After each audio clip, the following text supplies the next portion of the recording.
Tonight, from the heart of Toronto, Canada, we bring you one of the most anticipated events of the summer. In a city known for its passion, energy, and unrelenting spirit, the WWE Universe gathers for an unforgettable night of action and drama. From coast to coast, the pride of a nation fuels the anticipation as we prepare to witness rivalries reach their boiling points and legends forge their legacies. Titles will be defended, careers will be defined, and history will be made. The stage is set. Welcome to the biggest party of the summer. This is SummerSlam.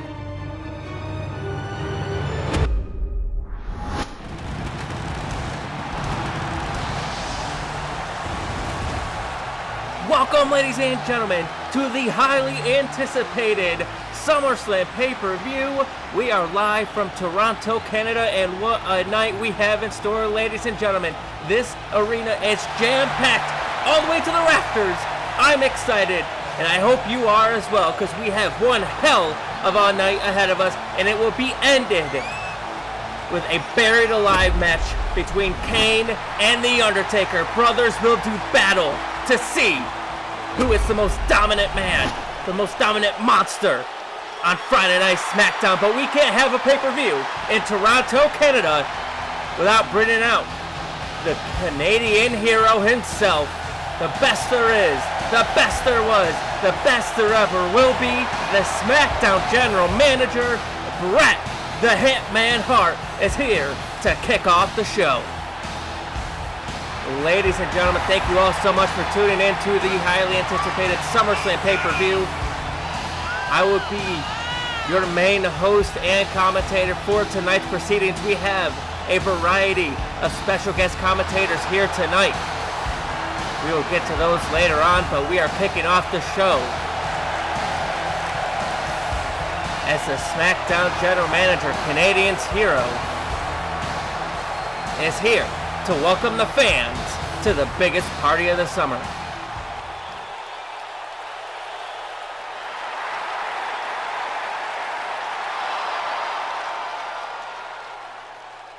Thank you, Toronto. It's great to be back home.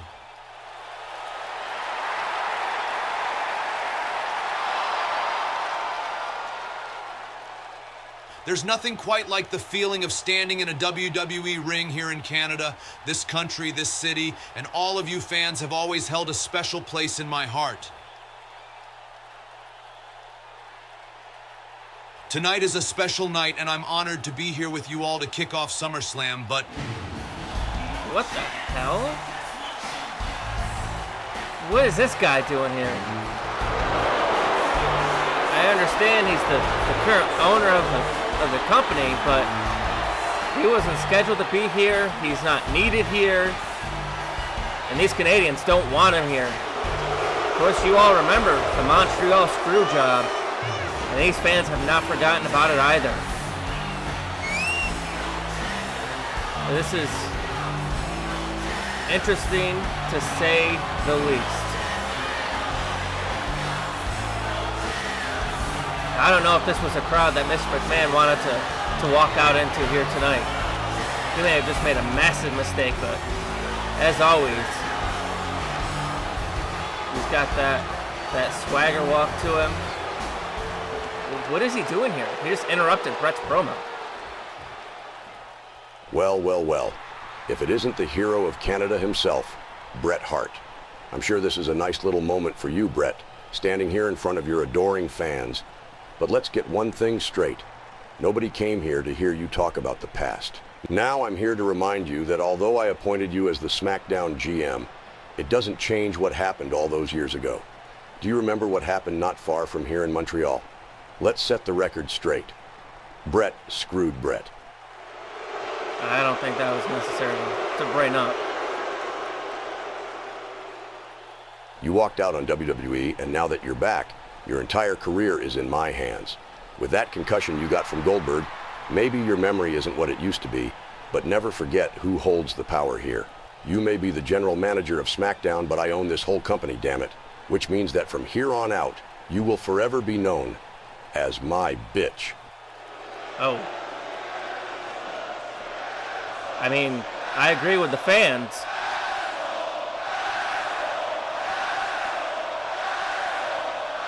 How's Bret gonna respond? You know, Vince, when I got my head kicked off by Goldberg and my career ended, there was a lot of things that I forgot. However, the Montreal Screwjob wasn't one of those things. As a matter of fact, That's what I'm talking about. Lock it in! The sharpshooter! Payback is a bitch. Bret Hart is not. The sharpshooter locked in on the man that holds the old company. Yeah, you can tap all you want, Vince. Doesn't make a damn difference. Bret Hart gets payback here tonight at SummerSlam. And again, I agree with these fans.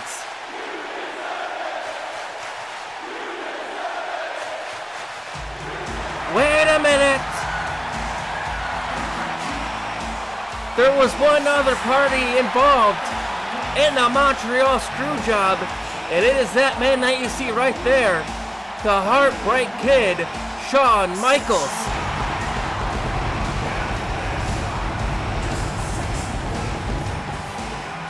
The last time we saw these two in a ring together, Shawn Michaels was a part of the biggest controversy in all of wrestling history as he rips off his entrance gear because he is in action next here at SummerSlam. And these two going toe-to-toe, and Vince McMahon barking orders at Shawn Michaels, telling him to take Bret out once again. What's Shawn Michaels gonna do here? And wait a minute! That's what I'm talking about! Sweet chin music to Vince McMahon. See you later. Bret Hart and Shawn Michaels toe-to-toe. And tonight, they bury the hatchet here at SummerSlam. You love to see it. Shawn Michaels gonna step out of the ring, give Bret Hart a chance to say goodbye to his fans here before heading in the back so we can get this show on the road. But ladies and gentlemen, what a special moment to kick off SummerSlam.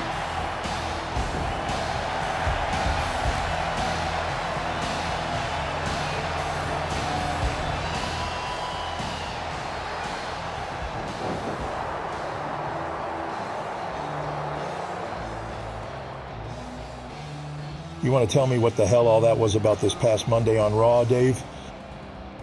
I told you and Rick to let me handle Rollins. But you couldn't help yourselves, could you? You had to get involved. We were trying to help you. We're a team, remember? A team? It didn't feel like a team when you two stepped in and tried to take over. I warned you then, and I'm warning you now. Stay out of my way tonight. I don't need your help to beat Rollins. You better watch your tone, Dave. You might be the Intercontinental Champion, but you still have a lot to learn about this business. You don't disrespect me or Rick and get away with it. Respect is a two-way street, Hunter. If you want my respect, you have to earn it. Tonight, I'm going out there alone, and I'm defending my title on my own. So stay backstage and let me do what I do best. Fine. Go out there and show me what you can do. But remember this, Batista. You screw this up, and you'll have more to worry about than just Seth Rollins.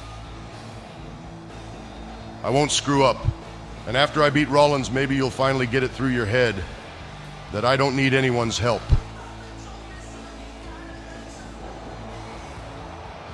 Oh, and one more thing, Hunter. Instead of getting involved in my business, maybe you should figure out why you're not booked for one of the biggest pay-per-views of the year, and I am. Better yet, why don't you figure out why you haven't even been in the running for a world title opportunity?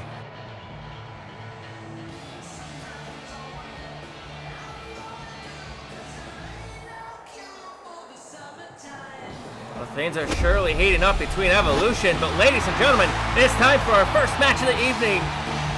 A teaming that we never thought we would see as Shawn Michaels awaits his tag team partner to defend Monday Night Raw from a Wolfpack invasion.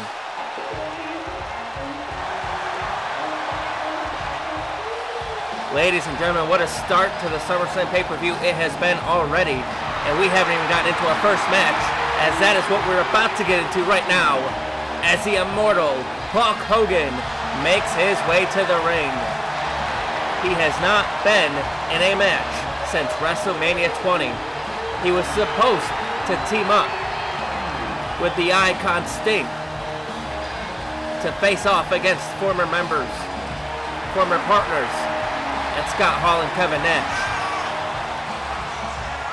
And after Sting no-showed the match, he would show up late. And instead of helping Hulk Hogan get the win, he turns on Hulk Hogan and sides with the NWO, bringing back the Wolfpack here in WWE. And now, the Wolfpack has been talking about some invasion, saying that there's a storm coming and no one will survive. And being two great company men that they are, Hulk Hogan and Shawn Michaels, putting their differences aside to team up here tonight to try to stop this incursion. Listen to this ovation for the Hulkster as we get set for our first match of the evening. Ladies and gentlemen, who do you got for this tag team match? As Hulk Hogan is soaking it in here in Canada, as he does best. There is not many people here in the WWE that can garner the reaction that the Hulkster can. Some people would argue that no one can garner that reaction, but I would argue that his tag team partner is somebody that can. And here comes their opponents. You hear the howl, you know the pack is coming. Scott Hall and Kevin Nash align themselves with Sting, who is in action later on tonight against the People's Champion, The Rock, special commentated by Expert Gaming and Coltrane Productions. What a match that is going to be. And this match surely will set the tone for that match later on tonight if the Wolfpack can get the victory. It will give them momentum heading into that monster clash between two icons in the industry. And what an action-packed, star-studded SummerSlam pay-per-view we got, ladies and gentlemen. Thank you all so much for tuning in. Thank you all so much for your patience. I hope you are as excited as I am for the biggest party of the summer as we're about to kick off our first match. Shawn Michaels starts things off in the ring with Scott Hall. There's a bell. This match is underway, and now both Shawn Michaels and Hulk Hogan feel like they were betrayed by Hall and Nash. Hall and Nash betrayed Michaels a long time ago when they left WWE for WCW. These two staring a hole through each other. Scott Hall talking a little bit of smack. There's very few men that could do it better. But Shawn Michaels, I would argue, can do it better. Telling Scott Hall what he thinks of him. And here we go. These two collar and elbow tie up center of the ring. It's a fair break this part. Goes for it again. And yes, it is. Oh! And a right hand by Scott Hall. A cheap shot. Now talking a little bit more smack to Michaels. And Michaels lights him up with a chop. And as I was saying, Shawn Michaels felt like he was betrayed a long time ago when Hall and Nash left WWE for WCW. But then it was just business. It wasn't personal. It didn't get personal until they started to come in to try to take over Shawn Michaels' home. The brand that Shawn Michaels built. The show that he made famous, Monday Night Raw. And Shawn Michaels, for the longest time, it felt like he was on his own against this invasion. But then, Hulk Hogan, the man that was betrayed by Hall and Nash at WrestleMania, before WrestleMania, would come in to side with Michaels, and now these two looking to stop the so-called invasion dead in its tracks as Scott Hall having his way with Michaels here. And you do have to consider that lower back of Shawn Michaels, that injury that ended Shawn Michaels' career for, oh goodness gracious, a clothesline in the corner. And Scott Hall now, Scott Hall wants Hogan. Calling for Hogan. But again, that you have to keep an eye on that lower back of Shawn Michaels, returning after a career-threatening injury. It ended his career for quite some time, and he is back here in the WWE, and he has had his glories. He is a former world champion. He is a former United States champion. Had 3 straight Match of the Year contenders with AJ Styles over the U.S. title as Hulk Hogan lights up Scott Hall with the right hand, spinning him inside out as they look to take advantage here. But you have to consider that that lower back is never going to be the same again for Shawn Michaels. And you can already see the brace over the knee of Hulk Hogan. You have to wonder if that's going to come into effect here in this match. And you also have to consider that all these men know each other so well as, good God, Scott Hall gets sent hard into the corner. Kevin Nash wanted the tag, but no, it's Scott Hall trying to get away from this onslaught by the Hulkster. Shawn Michaels said, get back, not today, get back in the ring. And Hulk Hogan goes right back on the attack. All these men know each other so well that you almost have to consider the fact that they might know what each other's going to do before the person doing the move actually knows what they're going to do. It's an interesting dynamic as we kick off SummerSlam. And like I said, it really does set the tone for the rest of the night. As a backbreaker onto Scott Hall on that good knee of Hulk Hogan. Wise move there. Doesn't want to put any more added pressure to that braced up knee as Shawn Michaels drops Hall down into the corner for Hulkster. And now Hulkster stopping a mud hole in his candy ass. Shades of the Raw General Manager Stone Cold Steve Austin. And Hulkster taunting Kevin Nash as Scott Hall was trying to get to that tag, but Hulk Hogan cutting him off at the pass. Not even letting him make a single inch of movement towards his corner. And they're really doing this the right way. It's almost like they've been tagging for a long time as Hulk and Michaels now sets up the double team. Drops a hold into the elbow right to the back of Scott Hall. And Scott Hall, again, trying to get away from this onslaught by this dream team of Shawn Michaels and Hulk Hogan. And Shawn Michaels gets hung up on that top rope. Scott Hall suckered him in. Michaels not usually one to fall for a move like that, but he did here tonight as Scott Hall turns Michaels inside out.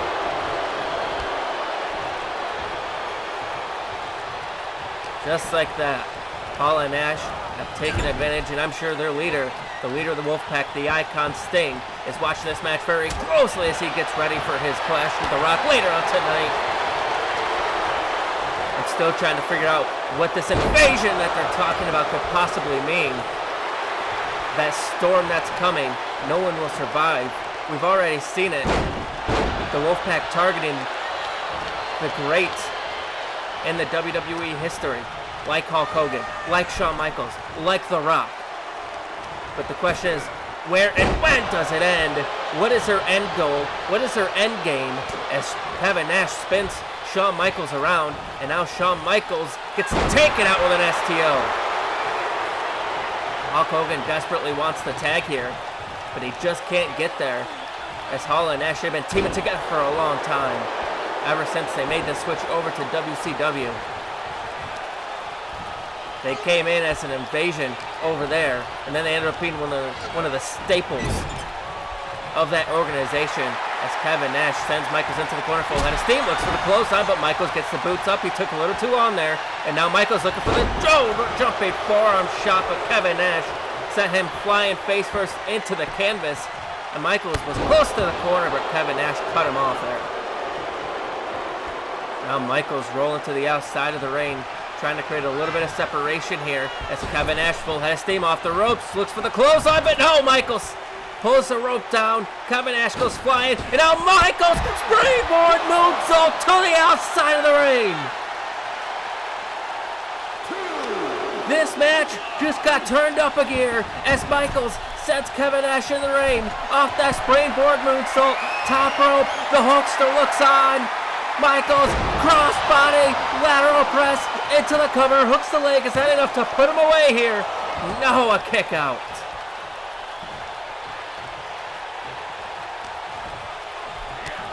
Oh, and just like that, Kevin Nash is back in it.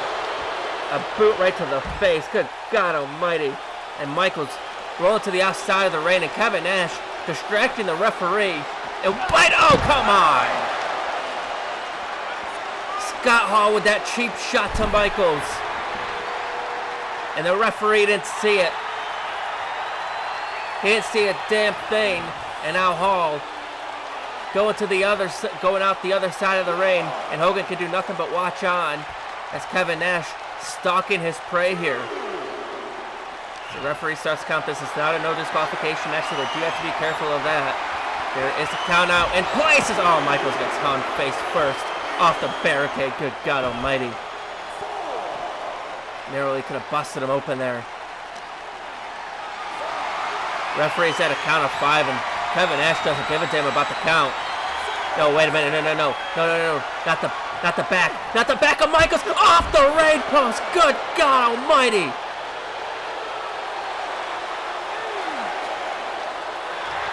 Shawn Michaels just got sent flying spine first into that ring post. And now Michaels has no idea where he's at. He's trying to get to the corner to tag in Hulk Hogan, but he can barely move after that.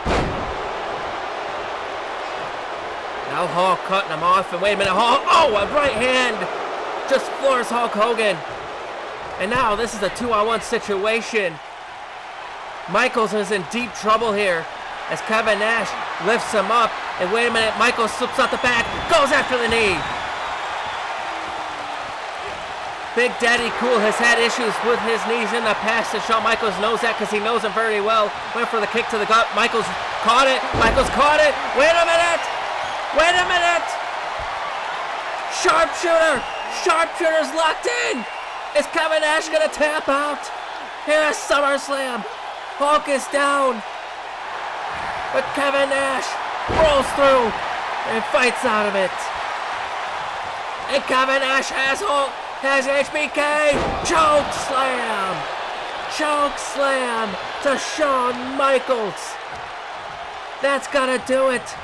But Kevin Nash, realizing that Michaels is too close to the ropes, drags him away, now into the cover, and it's a kick out. It took too long. Michaels had just enough time to recover. Somehow, someway, Michaels is staying in the fight. He's had the most amount of time in this match amongst his team, as now the double team, double back body drop to Michaels on that back once again. The back being targeted by the Wolfpack. And oh my God, look at Scott Hall, that choke toss to Michaels. Adding insult to injury. Now.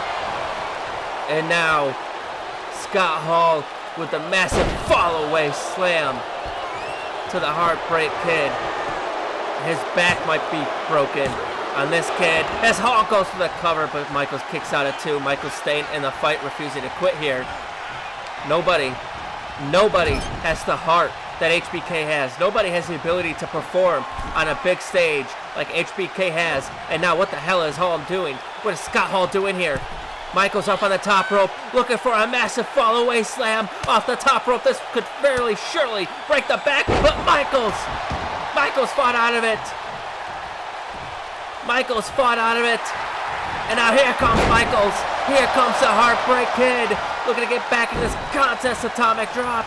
And now, scoop slam for Scott Hall. Hall is down, and Michaels going to the top rope as Kevin Nash looks on. The massive elbow off the top. Is that gonna do it? Cover, hooks the leg. Hall fights out at 2. Scott Hall able to fight out of it, able to kick out of it. Now Shawn Michaels looking for something there, but Scott Hall, calling for the Razor's Edge. Can he hit it? This will surely end the match, but Michaels reverses. Neckbreaker. Michaels showing the heart of a champion here. He is fighting for Monday Night Raw. He is fighting for the WWE. And he's calling Hall up to his feet as Michaels. What the hell is he doing? Melts out off the top, but he got caught. He got caught by Hall. Scott, turn it around. Razor's Edge. That's it. That is curtains. Cover. Hooks the leg. 1, 2. Hogan breaks it up at the last second. Hogan broken up at the last second. Scott Hall realizing he gets sent flying to the outside of the ring. He went flying to the outside of the ring. And now Kevin Nash getting involved. This match is breaking down. Looks for the boot, but Hulk Hogan pulls down the ropes. The Wolfpack has been sent flying to the outside of the ring on separate occasions as Michaels stirring up to his feet. What the hell are these two thinking? Wait a minute. Back body drop over the ropes. Taking out Hall and Nash. You've got to be kidding me. HBK putting it all on the line here. Nash is out. Hogan's where he needs to be. And now HBK calling for the final nail in the coffin. It's the beginning of the end. As he's tuning up the band for the Sweet Chin music. But wait a minute, Kevin Nash is back up and he takes out Hogan. Kevin Nash back up to his feet, taking out Hogan. Kevin Nash lighting up Hogan on the outside. Michaels is still down after that Sweet Chin music, just to put his entire body on the line and all head first off the ring post. Goes Hogan, and now Michaels back up to his feet. Cross body, gets caught by Nash. He got caught by Nash, you've got to be kidding me. Wait a minute, jackknife powerbomb on the apron. The hardest part of the ring. And Shawn Michaels come back, just got sent crashing into it. Not like this. Not like this. Hooks him up. Scott Hall. Razor's edge. Cover. Hooks the leg. Wolfpack is victorious. That back could only take so much. The Wolfpack knew it, and they exposed it here tonight. Ladies and gentlemen, what a match we just witnessed to kick off SummerSlam as Scott Hall and Kevin Nash set the tone for tonight's proceedings.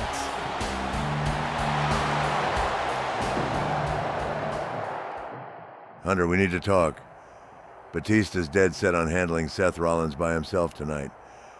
He's got something to prove, and we should respect that. Respect? Rick, come on. Batista's strong, sure, but he's still got a lot to learn. He needs to understand that without me, he's nothing. I'm just looking out for him, even if he doesn't realize it. Hunter, we've got a good thing going with Evolution. Batista's hungry, he's determined. If we step in now, we could damage that. Let him have this one. He needs to grow on his own sometimes. Rick, that's where you're wrong. This is about showing him his place. Evolution thrives because of my leadership. If he can't see that, it's my job to make him see it. Hunter, you're risking everything we've built here. Batista's loyalty, his confidence. We don't want him turning against us. We can't afford that right now. Rick, don't forget who made Evolution what it is. Batista will thank me later when he realizes I was right. I know what I'm doing. Trust me. Just stick to the plan.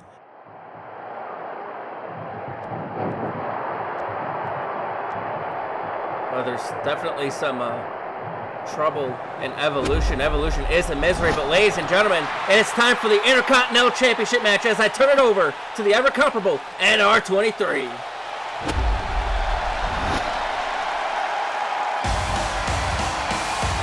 Well, ladies and gentlemen, it is now that time. Welcome back to SummerSlam. I am your host and commentator, Nick. It is NR23 on the mic, and I'd like to give a huge thank you and shout out to Dylan for allowing me to commentate this once-in-a-lifetime matchup. It's time for some Intercontinental Championship action here in Toronto, Canada. After that grueling contest we just saw between the Wolfpack and Shawn Michaels and Hulk Hogan, it is now time to get in some singles action. That was an absolutely crazy contest we just witnessed, but it's now time for some title championship competition. Here in the WWE, we start off with the current #1 contender, the winner of the Owen Hart Cup, Seth freaking Rollins, the former architect of Evolution, has had problems with Evolution for months. This has gotten personal, and his opponent tonight is a very dominant and scary champion. But if anyone can bring the fight to that man, it is Seth Rollins right here. Seth Rollins is a fighter. He will stop at nothing to try and take the Intercontinental Championship here tonight, right here at the biggest party of the summer. Seth Rollins looks locked in after a big win against Shelton Benjamin back at the King of the Ring pay-per-view. You have to wonder if Rollins can get the job done here tonight.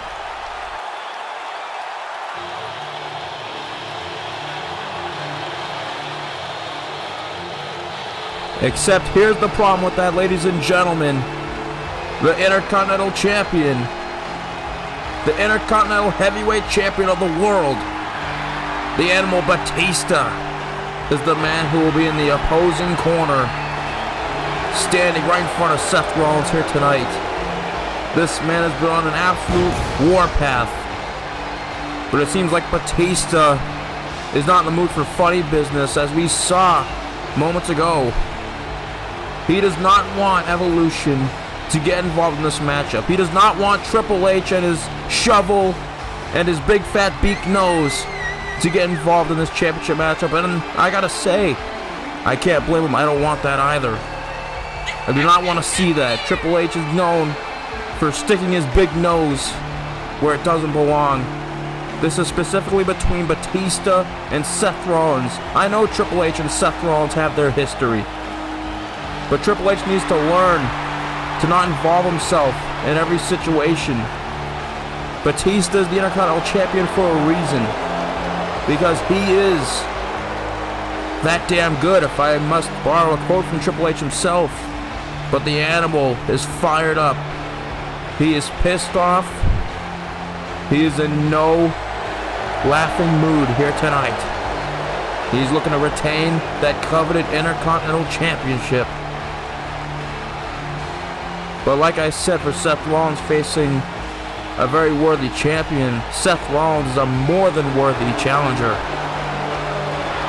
And it's going to be a clash of styles, as Batista's going to have to look to use that strength. He's going to have to be that powerhouse. Let the Animal come right out of him to take down that architect. Batista has looked like the most dominant Evolution member from a fan and commentator's perspective. You have to wonder if Big Dave can do this here tonight and retain this championship right here in Canada. That's what it's all about. The Intercontinental Heavyweight Championship, held by many legends over the years. But here we go. As the bell goes off, who do you have in the chat, ladies and gentlemen? Once again, shout out to Dylan.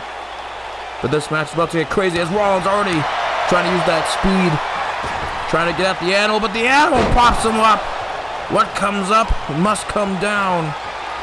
The Animal with a huge flapjack, a modified flapjack, and now the Animal already tormenting Seth Rollins' massive clothesline. An array of short arm clotheslines. The Animal is fired up. Once again, ladies and gentlemen, he does not want Triple H or Ric Flair to get involved in this matchup. This is Batista's business. And now Batista off the ropes. Massive big boot into the corner. Ric Flair even went to Triple H himself and said, Dave heavily insisted, if you got Ric Flair telling you that, a legend in the business telling you that, you should probably listen to him. But of course, Triple H is Triple H. And now a sling blade from Rollins rolls through. Massive drop kick to the head. An outstanding shooting star press. Rollins is going to have to use that speed and agility, that quickness, to try and take down the Animal, or else this match could be over. Rollins could be in trouble here after that big boot. Batista already putting the beat down on the architect. And now on his shoulders. Oh my God! Head first into the ring post. Shades of when the Undertaker shoved Shawn Michaels into the Hell in a Cell structure back in 1997. And now Batista drives Rollins into the barricade. This is already getting ugly for Rollins. But like I said, Batista has that strength. He has that raw power, that viciousness. He's come a long way since he was Devon's lackey. And now, what now? Oh my God. And a modified wasteland front slam on the table. Rollins crashes into the announce table, but now Rollins is looking to fight back. And now Rollins with a huge discus punch right to the face, knocks down the animal. Now look out, my goodness, Rollins goes through the air. Shades of Tracy McGrady on the Orlando Magic. And now Rollins, once again, suicide dive. Batista crashes into the announce table. Rollins is fired up. And this crowd is fired up. And now Rollins looking for it once again. And oh my goodness. Corkscrew moonsault to the outside. Seth Rollins gaining some momentum here. The Architect looking to prove the haters and prove Batista and the rest of Evolution wrong, that he can get the job done and get the Intercontinental title as he lands a super kick right on the face.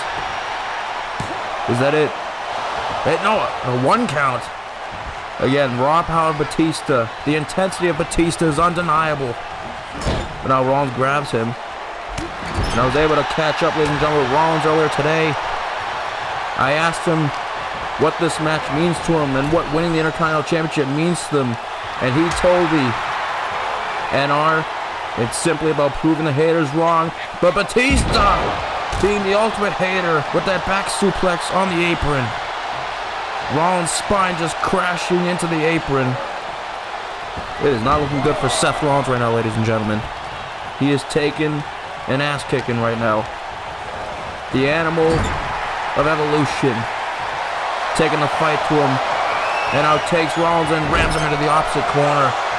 And now looking for round 2. Once again. Rollins is in trouble here. And now Batista. Oh, backbreaker. And another one. Batista working on that back. Batista slowly tormenting Seth Rollins, working on the back. And now, looking for a military press slam, but Rollins rolls through. Can he get it with the leverage pin? And no. The atmosphere at SummerSlam is absolutely amazing, ladies and gentlemen. It feels great to be here, but now Rollins looking to go high risk again. The Architect looking to fly. Look out, high crossbody, but nobody home. Oh my goodness, ladies and gentlemen. Rollins crashing and burning, stomach first on the outside. Batista is locked in. And a spear, once again targeting those ribs in that back. Is that it? No, Rollins able to kick out. And over the years, ladies and gentlemen, we've seen many wrestlers hold this coveted Intercontinental title. Looking for Batista bomb, but no. Rollins looking to mount some sort of comeback. Trying to get some momentum. Super kick to Batista. And now Rollins stuck in the Animal. The Predator may be getting haunted right now. And now Rollins, massive elbow into the corner. High vertical from Seth Rollins, high vertical leap, and now on the middle rope. And now rolls through. And now Batista flips him over. Rollins, it looked like he was going for that buckle bomb into the corner, but he couldn't muscle up Batista. Batista's too strong. And now look at the Animal, case in point. And now the Animal off the ropes, massive clothesline. Leveling Seth Rollins, keeping him down. This could be it here. He was looking for some sort of spine buster. Could have been looking for that spine buster, but Rollins counters. And now, and a modified sliced bread number 2. And that's not enough. Batista kicks out. We've seen many wrestlers hold this Intercontinental Championship over the last few years. In the last decade, saw Razor Ramon hold the title. Shawn Michaels, Owen Hart, Ken Shamrock, And now Batista with a rare feat of athleticism flying off the top. Batista, that's a big man flying off the top rope. He's gonna try and beat Rollins at his own game with the athleticism. And a massive sit-out power bomb. Is that it? No, Rollins kicks out. But which one of these two will be able to be next on the list of Intercontinental Champions? Will be the Animal retaining? Or will we have a new champion here tonight and start a new era? And now Batista, but Rollins kicks him off. Seth Rollins rolls through and now grabs him. Oh, he lifts him up. He lifts him up. Buckle bomb into the corner. Buckle bomb. And now Rollins goes to the top. What could he be looking for here? Rollins measures. Phoenix splash. Is that it? No, Batista with a strong kick out of 2. Nothing will put away the Animal. But now Seth Rollins setting up. The Architect could be looking for curb stomp, but no. Spine buster. Is that it? No. Spine buster, shades of his mentor, Triple H and Evolution. But I think Batista has a better spine buster than the game. That's just me. Batista now measuring Rollins again. Kick to the gut. Looking for Batista bomb. Can he land it? But now Rollins. Rollins gets out of it. And now discus strike, but no. Back and forth. Batista strikes him. He's stunned against the ropes. But Rollins counters. Rolls through. Looking for a pin. And no, the leverage pin was not enough. And now super kick. Rollins is too quick for Batista. That's one strength he has over the Animal. This atmosphere in Canada is crazy. Elbow forearm smash. And now Rollins on the middle rope. Curb stomp. Curb stomp. Driving Batista's skull into the mat. And no. Batista kicks out. The Animal stays in it. Rollins is shocked. What a match this has been. And now Rollins looking for another stomp. And oh no, Batista pops him up, looking for Batista bomb, but no. Rollins gets out of it.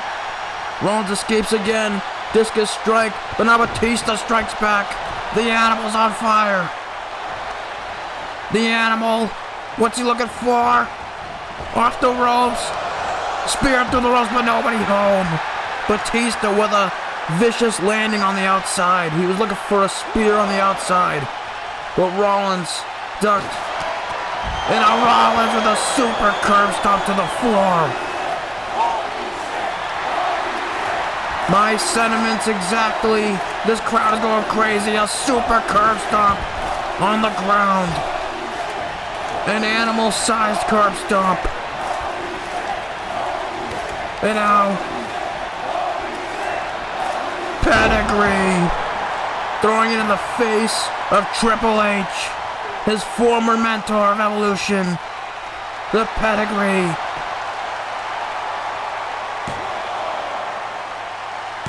Is that it? No! Batista stays in it. Rollins is shell-shocked, and so am I. Oh, and wait a minute. Oh my God, here we go again with this big, fat-nosed piece of shit. This son of a bitch, Triple H. I can't stand this guy. Get out of here. Always rubbing his nose in his business, and now Ric Flair behind him, disregarding Batista's orders. How desperate are these sons of bitches at Evolution, but wait a minute. Flair gets down, he's not having it. He's gonna obey the orders of Batista. Flair chooses Batista's orders over Triple H's orders. Yeah, that's what I'm talking about. The Nature Boy will forever have pride, but now Triple H, he doesn't have pride, he doesn't give a crap. This sick son of a bitch trying to get involved again. And now Rollins getting lured over by Triple H and now arguing with each other. These two have so much history. And now Batista makes it back to his feet. I don't think Rollins is aware. This son of a bitch is so pathetic. Triple H put the shovel away. And now Rollins was out the way. But now Batista spears Triple H off the apron. And now Rollins goes for the leverage pin. Oh, but no, Batista stays up. That was really close. And now Seth Rollins with the car stomp again. Another one. Is that it? We have a new Intercontinental Champion. Triple H gets involved, but Batista inadvertently spears Triple H off the apron, allowing Seth Rollins to take advantage and become the new Intercontinental Champion. Ladies and gentlemen, the Architect has overcome all the odds. We have a brand new Intercontinental Champion, and it is Seth frickin' Rollins. Rollins has done it on the big stage here in Canada. What a match, ladies and gentlemen. Thank you, Dylan, for allowing me to commentate. What a beautiful ending for a great match. What's next for Evolution after SummerSlam?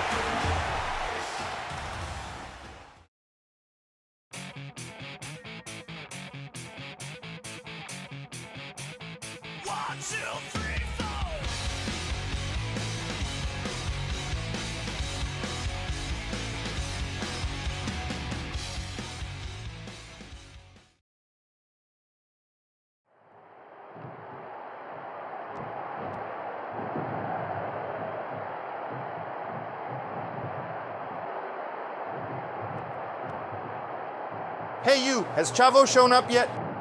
No, sir, not yet. Well, do you know when he'll be here? I unfortunately don't, sir. Do you guys have any leads as to who his attacker was? We've been looking into it, but have come up short so far. All of our security cameras were blacked out shortly before the attack would have taken place. We've got nothing. Dios mío, do you idiots know anything? Eddie, come on. We don't have time for this. Chavo said he'll be here, and he will. Now let's go. Our match is next.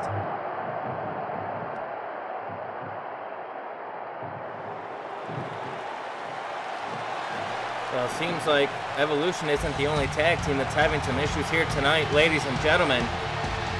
Eddie Guerrero could only think about one thing, and that is his nephew Chavo and who attacked him, but he really needs to get focused because it is now time to kick things up a notch after that massive Intercontinental Championship matchup as High Risk makes their way to the ring, the #1 contenders to the SmackDown Tag Team Championships. I do have to agree with my man Nick with NR23. Massive thank you for commentating that last match. What is next for Evolution after SummerSlam, and I think we will find out at Raw's next pay-per-view, which will be Unforgiven. But as for tonight, it seems like Evolution truly is a misery. And for this team, this could be a make-or-break moment. This could tell this team whether or not that they should stay a tag team. If you guys cash your minds back, Jeff Hardy did not want to go into a tag team. He said he dealt with it with his brother Matt. His brother turned on him. He doesn't want to do it again. But you cannot deny the chemistry that he has with his tag team partner Rob Van Dam, the whole effing show. But if you want to talk about tag team chemistry, look no further than the tag team champions. Look no further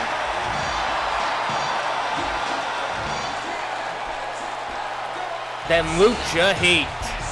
Ladies and gentlemen, we're about to kick things up a notch, kick it to a whole nother level, a whole nother gear, as we have two of the fan favorite tag teams in the SmackDown division about to go head to head with the tag team titles on the line.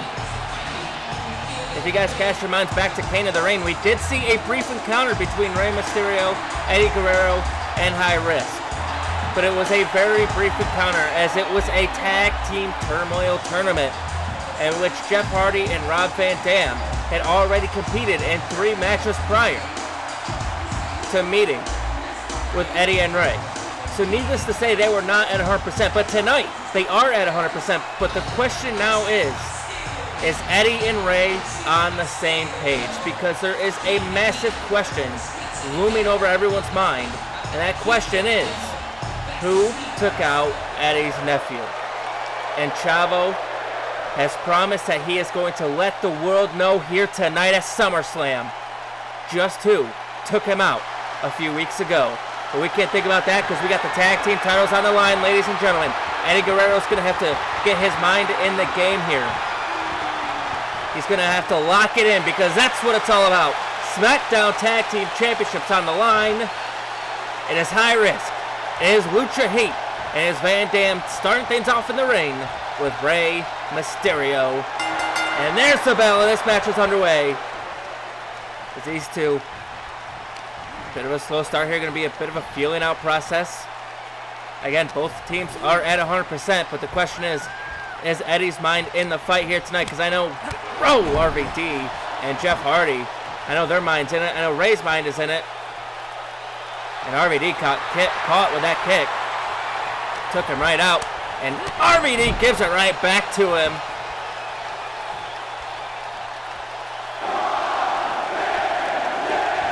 And Rey Mysterio not going to take too kindly to that. Bulldog into the DDT. I think the time to pandering to these fans, the time for feeling each other out is over. As Rey Mysterio, full head of steam, clothesline, turns it into a spinning Bulldog. Spinning DDT rather. Driving RVD headfirst into the canvas for a second time here. And again, this is for the SmackDown Tag Team Championships, 2 of the fan favorite tag teams over on the blue brand. As we will also see Beer Money defending the titles against the Outlaws later on tonight, as RVD got caught with an elbow. Rey Mysterio moonsault, spins around, DDT again. RVD's might have a mild concussion after suffering from 3 DDTs, and Rey Mysterio going to keep the pressure on. Drop kick through the middle rope, taking out the #1 contender. Rey Mysterio not wasting any time here as he sends RVD back in the ring. Could be looking for a quick victory here as Hardy looking to get the tag, but Rey Mysterio says no, not today. Rey Mysterio trying to get Eddie Guerrero to get his mind in the game as Eddie seems way more focused on a situation with his nephew than retaining the tag team titles. But he is in the match now, so he might not have any choice but to get his head in the game as RVD gets caught with a fisherman suplex, bridging cover, hooks the leg. Is that enough? No.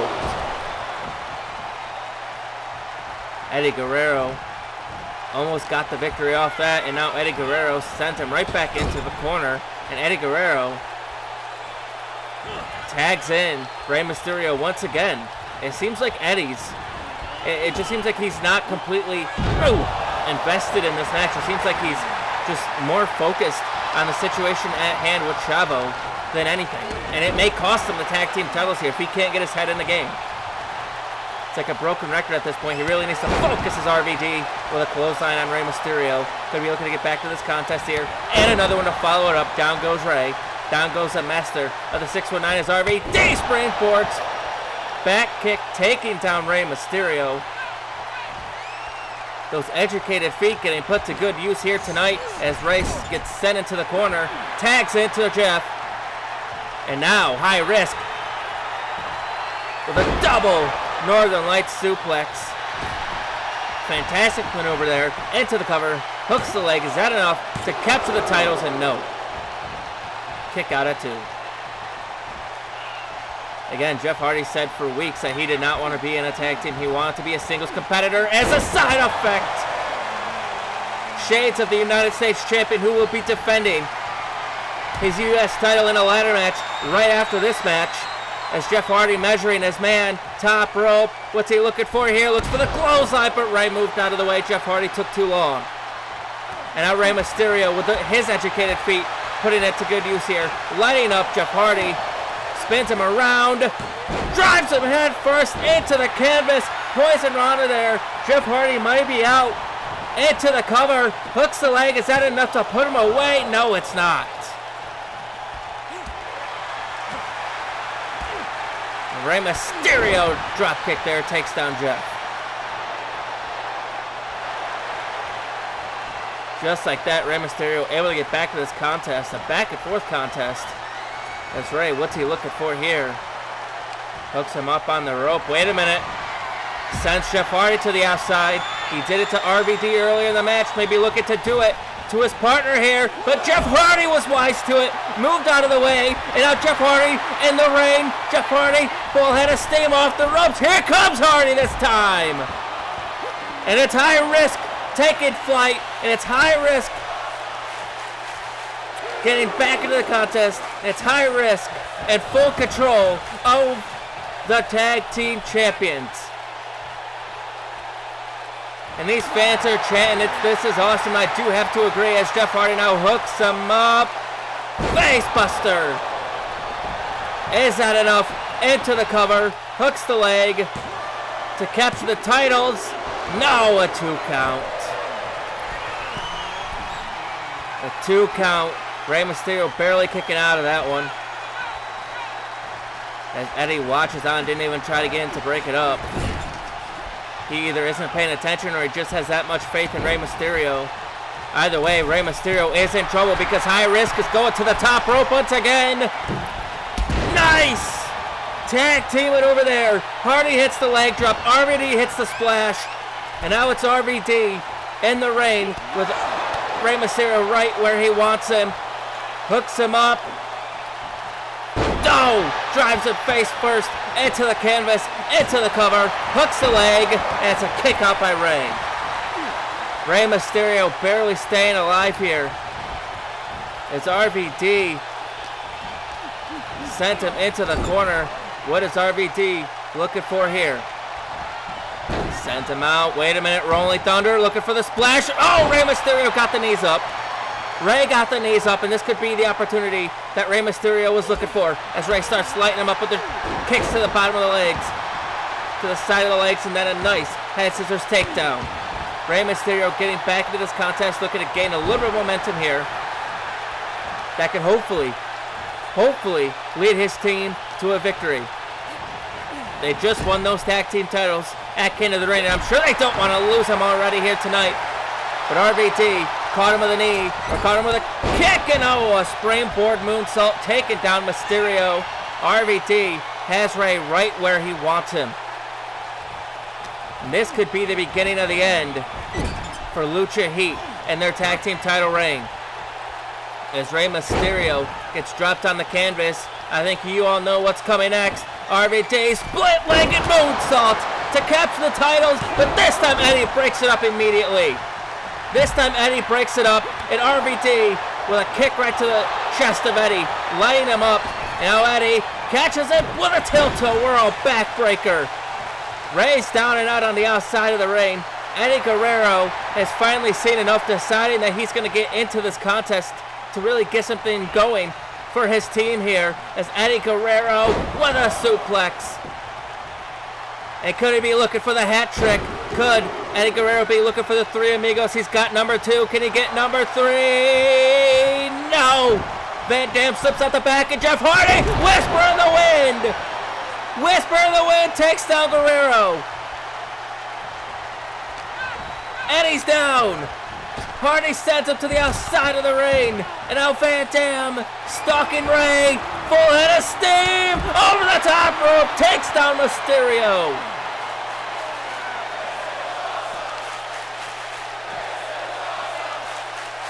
High octane offense here tonight.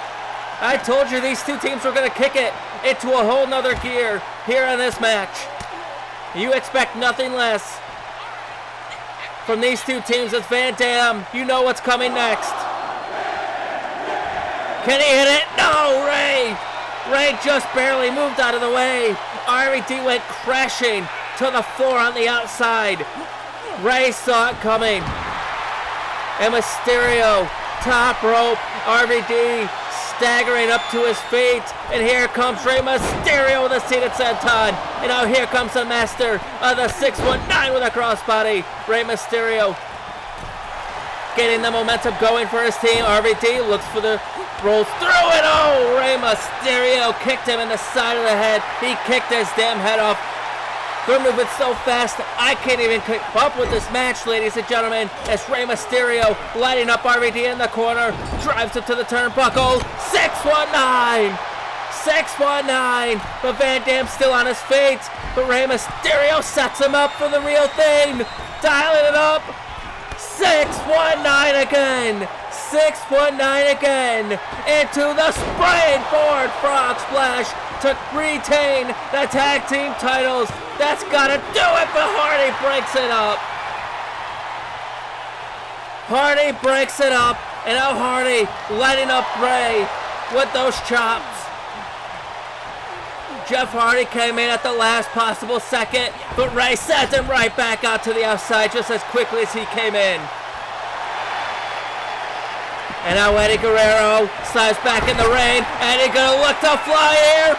Gets payback on Hardy. But Van Dam back up to his feet. Could be looking to steal with that crucifix pin. Will he steal it? No. Oh my God. I can't keep up with this match. Can't keep up with it, but here comes Van Dam now with the clotheslines. Eddie is down after that. But no. Kick right to the head.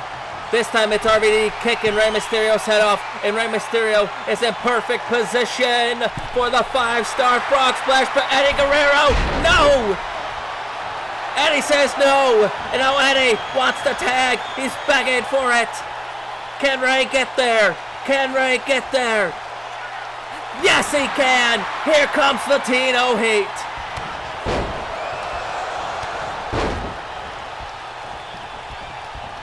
Look at the offense by Eddie Guerrero. He can feel the Latino heat here in Toronto. But will it lead him to a victory? As Eddie Guerrero, can he hit it this time? Can he hit the hat trick? Eddie Guerrero nails the 3 amigos. And now Eddie, top rope. You know what's coming next. It is time to put it away. He's calling for it. And wait a minute, right now? Right now, you can't do this now. Eddie was about to retain the titles. What the hell is Chavo doing out here? I know he said he was going to come here, but what is he doing? Now of all times? Uncle Eddie, I'm so sorry to come out here like this, but this couldn't wait any longer. I know you've been waiting to find out who took me out all those weeks ago, and I'm here to give you that answer. Who is it? Now, Eddie, I know you're not going to like this, and you might not even believe it, but I swear on our entire family that what I'm about to tell you is 100% the truth. The man that took me out is Rey Mysterio. What? No way. Rey did this? Are you guys believing any of this? But wait a minute. Van Dam back up to his feet. No time to worry about that. Eddie's down. Springboard. Rolls through with a frog splash. And up top. Top rope. Swanton bomb, and Van Dam to the top. Wait a minute. 5-star frog splash cover. Hucks the leg. We got a new champion. We got new tag team champions. Ladies and gentlemen, Hardy and Van Dam did it. They are the new tag team champions. But are we believing what Chavo says? He says it was Rey Mysterio that took him out.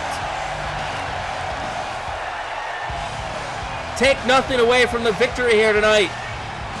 We got new champions, but the real story is what we just found out. Rey Mysterio took out Chavo Guerrero.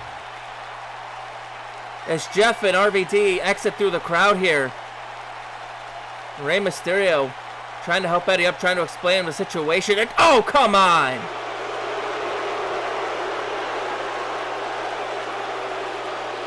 Just like that, Eddie's gonna not even let Rey give his side. He's gonna listen to Chavo.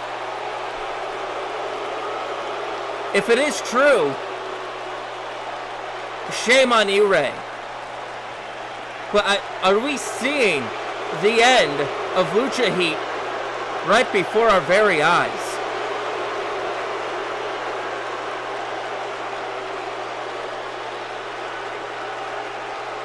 What is next for Rey Mysterio and Eddie Guerrero after SummerSlam?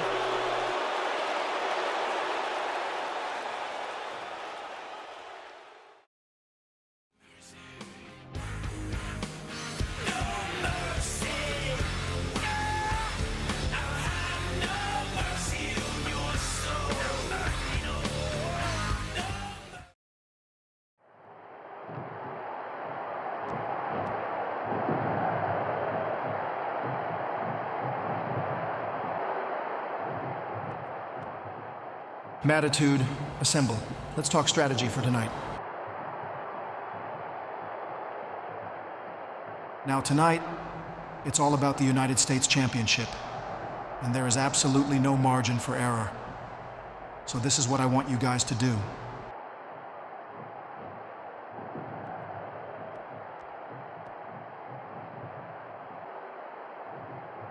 What? Is there somebody behind me?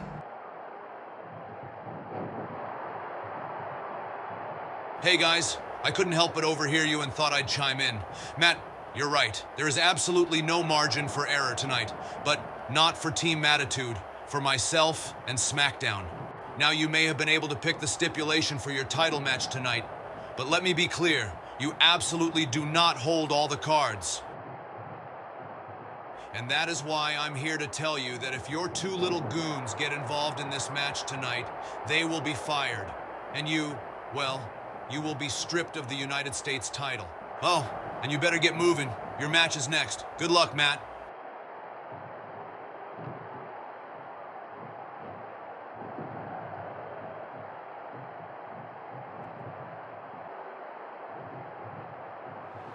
Well, ladies and gentlemen, a massive twist was just added to this next match, because if Team Mattitude gets involved, they will be fired, and Matt Hardy will be stripped of the U.S. Championship.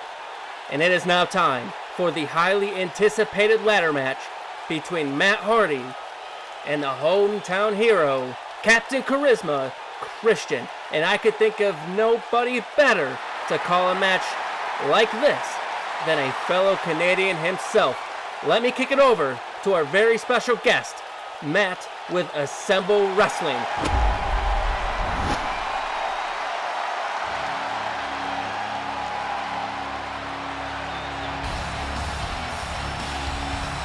Oh man, are you ready for this one? Because it is now time for the ladder match between Christian and Matt Hardy. This is for the United States Championship. And ladies and gentlemen, I gotta tell you, I have been anticipating this one for a very long time. We even saw most recently with the Beat the Clock challenge between Christian and Matt Hardy going after it, who could get the best time, and we saw how that turned out. Christian was unsuccessful in beating Matt's time.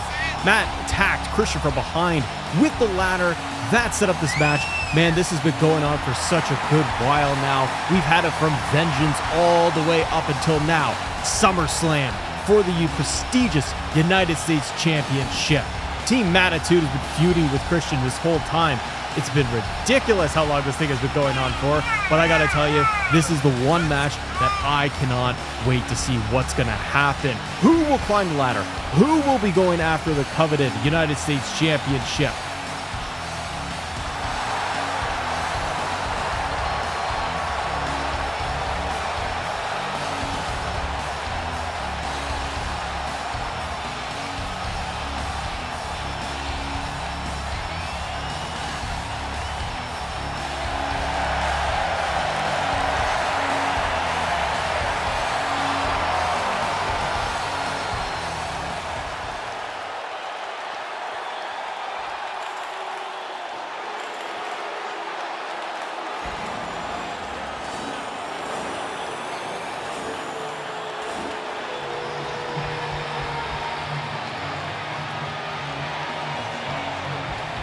Oh my, ladies and gentlemen, now we've got the champion, Mattitude, coming out, Matt Hardy. And look at that right there with his entrance saying Canada loves Matt Hardy. I don't know, as a fellow Canadian myself, I don't quite know how I feel about Matt Hardy in this one. After all the aggression, everything that Matt Hardy has been doing over the last few weeks, the confrontations with Bret Hart backstage, you gotta figure that Matt has gotta be a little bit worried about this one. We know he's got that confidence. We know that he's feeling pretty good about it. And in his own mind, he feels like he could finally get rid of Christian out of his life once and for all. But I gotta tell you, everybody, this one is not for the faint of heart. We're gonna see something really big between these two bitter rivals. I cannot wait to see what they are going to be pulling off.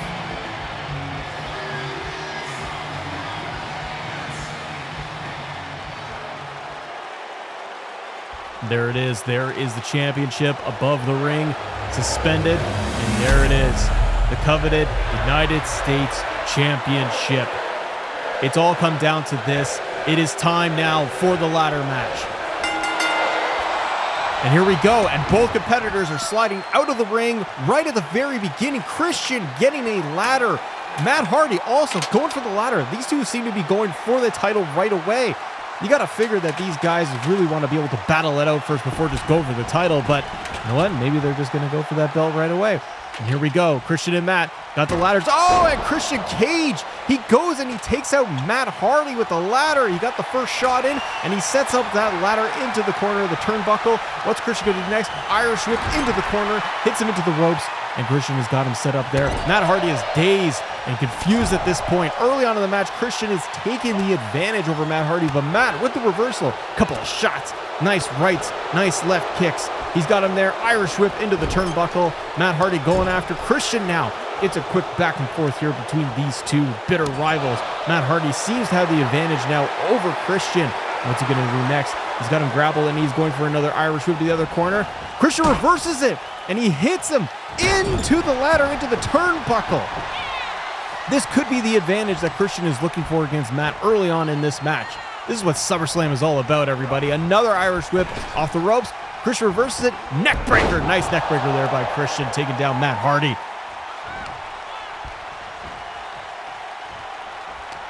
I gotta tell you, for all the weeks that we have seen these guys going at it, all the weeks, all of the months, how long this has been going on between these two.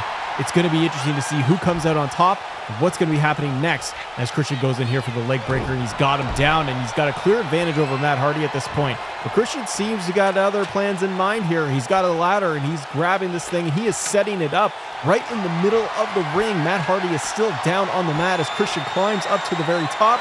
We see him there, and he is going for it. Matt Hardy is starting to get up. He is staggered, but Christian is going for the title, and Matt Hardy takes him down from behind. Big shot to the back, grabs him by the legs. Matt Hardy gets him down off the ladder. It doesn't seem like Matt Hardy is done at this point yet, ladies and gentlemen. And Christian's got firing back with more strikes to Matt Hardy. More strikes, more right hands, and a big uppercut to Matt Hardy, taking down the champion. What's Christian going to do here? I can't believe what we saw backstage going on with Bret Hart, ladies and gentlemen. He's putting it to Matt Hardy. Matt Hardy was not a fan of that whole situation. Matt Hardy has got a little bit of the aggression here over on Christian Cage, getting him set up into the corner, and he's got him now. This has been a clear back and forth between these two. Oh my goodness, Christian Cage is busted open. I think he got a right hand there on the head, and now Matt Hardy is taking full advantage of Christian at the moment, as he has now been busted open here in this ladder match for the United States Championship. Matt Hardy with the Irish whip, and Christian goes tumbling to the outside. What's Matt going to do here? He's got other plans on the outside here. Can we see him go through the announce table? What's he going to do to Christian here? There's no disqualifications in a ladder match. Matt Hardy's got him, and he is thinking of that announce table and bounces his head off of there. Matt Hardy's got him again, and again he is going for that shot to the head, isolating the cut that he has. Oh, and right into the corner of the turnbuckle. Did you hear that? You can't imagine the pain Christian is in. You gotta wonder if he's got some trauma to the head. And with that, Matt Hardy is now going up to the top of the ladder. What's he thinking? Christian is down, and oh wait, no, Christian is getting up instantly. Matt Hardy is trying to get that title down fast, and Christian has got him and hits him in the back. With another shot, Matt Hardy kicks him off. Christian is trying his best to get Matt Hardy down. And another shot. Matt Hardy will not stop at this point. He's still trying to hold on to that title. But Christian has got to get him down here at this point. Oh my gosh, no, Christian, no! Oh my gosh, and Christian going for the power bomb off of the ladder to the floor. That has got to be it. That has got to be the advantage Christian needs. Matt Hardy is still staggering. He's back up, and Christian hits him with a ladder once again. I can't imagine how much longer this match is going to go on for these two. They have been going at it really hard, fast and furious so far. Christian has now got the advantage, but you got to wonder what kind of condition Christian is in right now. Oh, and Matt Hardy misses, and you got the kick by Christian in the corner. He goes for it, and nice DDT by Christian onto Matt Hardy. Matt Hardy is staggering, but I got to give it to him. As much as I don't like Matt Hardy right now, you got to see how much of an advantage, how hard he is working to hold on to that United States Championship. But with Matt Hardy on the outside, Christian is now climbing to the top once again, going for that title, and Matt Hardy is getting back up. He runs and he scrapes into the ring, and he grabs Christian, and he hits him again in the back of the legs, trying to stop Christian from grabbing that title. What's Matt going to do here? Is he going to go back up? Yeah, he is. He is going to climb up. He is meeting Christian at the top of the ladder, and these two are going to duke it out at the top, but who's going to be left standing? Christian reverses the strike on the top of the ladder. This is another back and forth we got here. What is going to happen? Oh my gosh, Matt Hardy reverses that. He reverses the strike. He might have the advantage here on the top of the ladder. Both men are staggering, and Christian goes tumbling down off the ladder. Matt Hardy tosses him to the ground, and you got to think now Matt Hardy, he's got this championship. He's got it in the bag. No, wait. Christian, he's got the ladder. What's he doing here? Oh my gosh, he pushes the ladder out of the way. Matt Hardy is dangling. No. Oh my gosh, Matt Hardy goes falling to the canvas. That's got to be it. All Christian's got to do now is he's just got to set up that ladder, and he's got to climb for it. What? He's throwing the ladder outside of the ring. What's he doing here? Christian is going on the attack, though. He is trying to finish off Matt Hardy. But why did he throw one of the ladders out of the ring? Maybe just trying to get a little bit of an advantage here, get a little bit of room for him. Irish whip. Matt Hardy dangling on the apron. And Christian here. Big time move. Oh, he misses the spear to the outside. Matt Hardy ducked out of the way at the very last second. He's got this. This has got to be Matt Hardy's time to be able to retain that United States title. All he has to do now, Christian, there is no way Christian is going to be able to. Oh my God. Christian with the last bit of energy that he has. He's gotten there. Hey, he knocked the ladder. Christian knocked the ladder out of Matt Hardy's way. To the top rope. Christian, no. Oh my gosh, he did a spear off the top of the rope to Matt Hardy, dangling off of the championship to the ground on top of the ladder. Ladies and gentlemen, I have never, in my life, I have never seen anything quite like this in a ladder match. You knew that these two would be going at it at a different level, but they are taking it to new heights I have never seen before. This match continues. This is one of those matches I do not want to see end. These two are going at it. I have never seen this aggression out of Christian and Matt Hardy. What an unbelievable move. From the top turnbuckle, the spear. That's got to be Daisy Matt Hardy at this point. Christian easily going for the championship now. Wait, what's this? Oh my gosh, no. Not this. Not now. Wait a minute, that's Kazarian. He's going under the ring. What's he looking for? What's he doing here? Oh no, Kazarian's got a table. He's setting that thing up on the outside. What's going on here? This is a ladder match for the United States Championship. You can't be in this. No. He's got him at the top now with Christian. Christian's fighting him off right now. Is this the big distraction that we thought we were going to see? These guys got to get out of here. They have no business being in this match. Come on. Oh no. Kazarian's got Christian. He's got him by the throat. Christian, he's pushing him off right now. This is great news for Christian. If he can get Kazarian out of the way, come on, Christian. Get him out of there. Matt Hardy is still nowhere to be seen after all this. Oh, Kazarian is tumbling, and he's knocked off of the ladder. Come on, Christian. If you could just get that title, reach up, grab it. He will have his United States Championship won, finally. Oh no, Christopher Daniels, look at this from the outside. He hops over the barricade. He's sliding into the ring. What's he doing here? No! Oh my gosh! Oh, Christian Cage, he goes through the table on the outside. That's got to be it. That is going to be costing Christian this United States Championship match. I cannot believe it. What are you doing, Daniels? Wait, what's that? At the entrance. What do we have here? Oh my gosh, it's AJ! It's AJ Styles! He's coming to the aid of Christian. He's running down. He has got full tilt down to the ramp, and he is coming right for Christopher Daniels at this point. And boom, big kick by AJ Styles. Phenomenal. Get him out of there, AJ. Giant chops. Nice kicks by AJ Styles. Trying to even the odds in this ladder match. But you got to figure, what kind of shape is Christian and Matt Hardy going to be in? Christopher Daniels to the outside. Oh my gosh, AJ Styles, look out! Oh my gosh, Tope Suicida, top turnbuckle, top of the rope, over to the outside. I cannot believe this, everybody. What a match. You got AJ Styles now with Christopher Daniels on the outside. He's got to be trying to get him out of here, trying to even the odds for these guys in this match.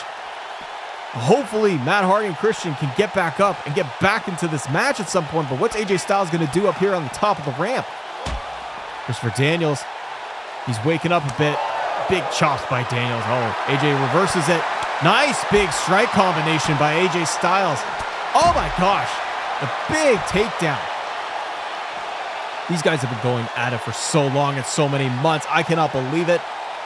I'm so happy to see AJ Styles out here, though, trying to help out his ally in Christian. What's he got here on the edge? Oh my gosh, no! Christopher Daniels goes flying off of the stage. That's got to be it. AJ, they're taking the violence to it all. Oh my gosh, and a giant frog splash by AJ Styles to Christopher Daniels on the outside. I cannot believe it. I have never seen AJ doing something like this. This is what SummerSlam is all about, ladies and gentlemen. And you can see there, look right there, look. Matt Hardy, he's back up.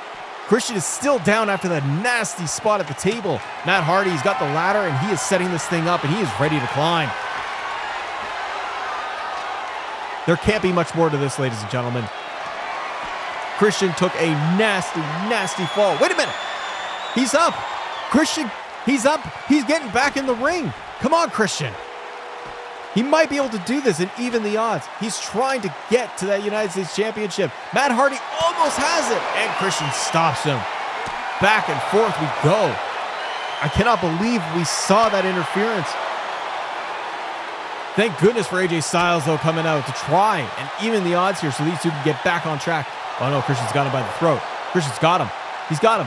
Matt Hardy, though. No, he pushes him off. Matt Hardy staggering. Nice reversal by Matt Hardy on top of the ladder, though. These guys are both looking pretty wobbly up here. I don't know how this is going to turn out. This can't be good. Matt Hardy's got him. He looks like he's going for a suplex. Oh my gosh, no. Oh my gosh, and both men fall to the floor. Oh my gosh, I have never seen anything like this in a ladder match. This is SummerSlam, ladies and gentlemen. Matt Hardy is getting back up after that nasty suplex off the ladder to Christian. And Matt Hardy, oh my gosh, at this point, he's got to be able to get that title belt and win this thing. Oh, Christian is back up after that nasty fall. He is going for it. He has stunned Matt Hardy. What's he trying here? Oh, he pulls Matt Hardy right off of it, and Matt Hardy is angry. You can see it. Nice drop kick by Christian. Taking Matt Hardy, rolling out to the outside. Christian's got the ladder. What's he thinking he's going to do here? What's he done? He's propped the ladder up into the middle. Oh, Christian's going to the top rope. What's he thinking? Oh my gosh, no! Giant drop kick to Matt Hardy on the outside from the top turnbuckle to the outside. Matt Hardy is down, and Christian is all fired up. And he's saying this thing is over. He's got plans to end Matt Hardy here. After all of this back and forth for months, this thing is culminating here at SummerSlam. Christian's got a big idea here with that chair. Christian's got him. Oh, Matt Hardy reverses the chair, and he hits him in the face. Christian's got to watch out for that nasty cut he got earlier on the head. Oh, Matt Hardy firing back. Big clotheslines. We got 3 clotheslines here. Christian's staggering to the corner. Matt Hardy, big clothesline. Oh, and he got him right on the ladder with the bulldog. I cannot believe Matt Hardy is going up to the top rope here now. He is getting the advantage over on Christian Cage. What's Matt Hardy going to do here? Be careful, Matt. No! Moonsault! What a move by Matt Hardy. Oh, he's thinking for it. Twist of fate? Is he thinking of it? Matt Hardy's trying to finish things off here. Oh no, Christian reverses it and hits him in the side of the knee. Christian got it with a clothesline of his own. And Christian is all fired up and he's coming back now. And a spear! Christian with the spear on Matt Hardy. That's gotta be it. Christian is all fired up and he's ready to take this thing home. He wants to end things with Matt Hardy once and for all. Come on, Christian. All you gotta do is get that ladder. He's gonna grab Matt Hardy now.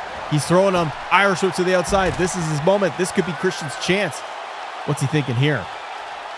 He's not going for the ladder though. He's going for more. Christian wants more on Matt Hardy after everything he has done to him. Everything they have gone through. Christian. Oh, come on, Christian. That's the announce table. We don't need it like this. Come on. Matt Hardy gets back up though. Uh-oh. Ducked by Christian, hitting him with that strike. Christian's got him. Come on, get him out of here. We don't need this at the announce table at this point. Christian, don't do this. Come on. Come on, things have gone far enough. You got to think about this. Matt Hardy, he's on our announce table. Christian, what's he thinking here? He's climbing to the top of the ladder. Come on, Christian, get down from there. You don't have to do this. Just go for the title. And oh my gosh, and a giant splash onto Matt Hardy through the announce table. Unbelievable. I can't believe Christian is still going after that nasty, nasty splash through the announce table. It is chaos at ringside here, ladies and gentlemen. And Christian is back in the ring and he has got that ladder. Matt Hardy is staggering. He's slowly getting up. I don't believe it. After that incredible moment, Matt Hardy is up to his feet and he is making his way slowly back to Christian in the ring. Christian is trying to get that ladder in the right position for him. He's trying to see what he got to do. He's climbing up, but he's moving slow now. What's Matt Hardy going to do here? Oh my gosh, he's got a giant ladder. I have never seen anything like this. Matt Hardy with that giant extended ladder draped on the apron to the barricade.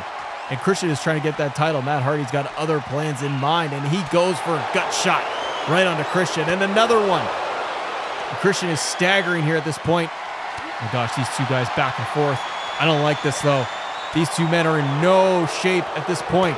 They've gone through so much in this match. More strikes, and Christian falls off the ladder onto the chair. Oh my gosh. Christian's got to get up if he wants any chance, any hope of getting that championship. It's all for the United States Championship. It's all about SummerSlam. Christian knocks Matt Hardy off. Oh, Matt Hardy with the boot pushes Christian off. Christian's back up again, though. He's not done yet. He wants to get Matt Hardy out of there. He's trying and he's pushing. He pushes the ladder. Oh, my gosh, and Matt Hardy falls through the ladder onto the outside. Matt Hardy had other plans for that ladder, I got to tell you that. He was planning to use that against Christian. That's got to be it. Matt Hardy is out. Christian is left standing in the ring. There's nobody else here. What a match. All Christian you got to do, you got to climb that ladder if you want any hope of getting that United States Championship now. Christian is up to the top. Can he do it? Matt Hardy is still down at ringside. He's not moving at all, and he did it! Christian, he did it! He won the United States Championship! Finally, after all this time, these two bitter rivals back and forth, we finally can say that Christian is your United States champion.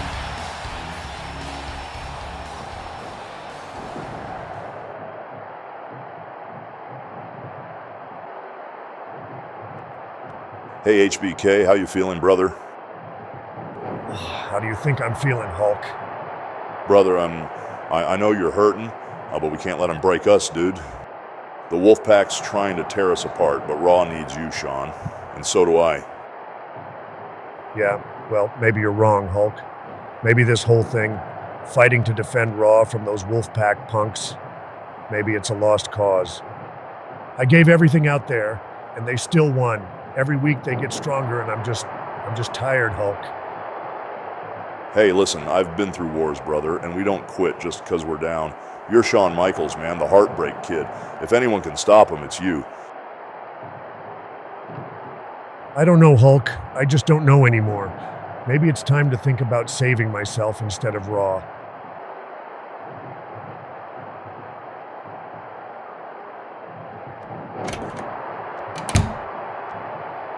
Well, I'm not giving up.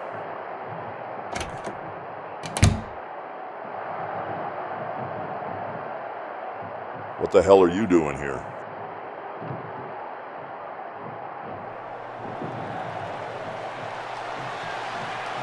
Well, I'm not sure who that was, ladies and gentlemen, but it seems like Shawn Michaels has subsequently given up on trying to defend Raw from this Wolfpack invasion. He's leaving it up to Hulk Hogan. He says he's not giving up, and I'm not sure who that was that approached him, but maybe Shawn Michaels, even though he's leaving, maybe Hulk Hogan has another ally in mind. We'll have to find out. But ladies and gentlemen, it's time for some more tag team action, as this one is set for the Raw Tag Team Championships. I want to send a massive shout out and thank you to Matt with Assemble Wrestling for commentating that absolutely classic ladder match for the United States Championship. We have a new champion and Captain Charisma Christian, thanks to a little bit of help from AJ Styles taking out Daniels and Kazarian. But what a match that was, and what a match this is set to be, as the Outlaws sporting a new look, a new entrance, and it appears that they are all business here tonight because they have one goal and one goal in mind, and that is to take the tag team championships back from Beer Money. The question is, can they do it? As this rivalry that started back at Backlash comes full circle here tonight at the biggest party of the summer. And if you see it there in the background, it looks like Road Dogg is sporting a new look, not only in his attire, but he's got a new haircut. Very interesting as this team goes all business. And these two, there's only two things that they care about: beer and money.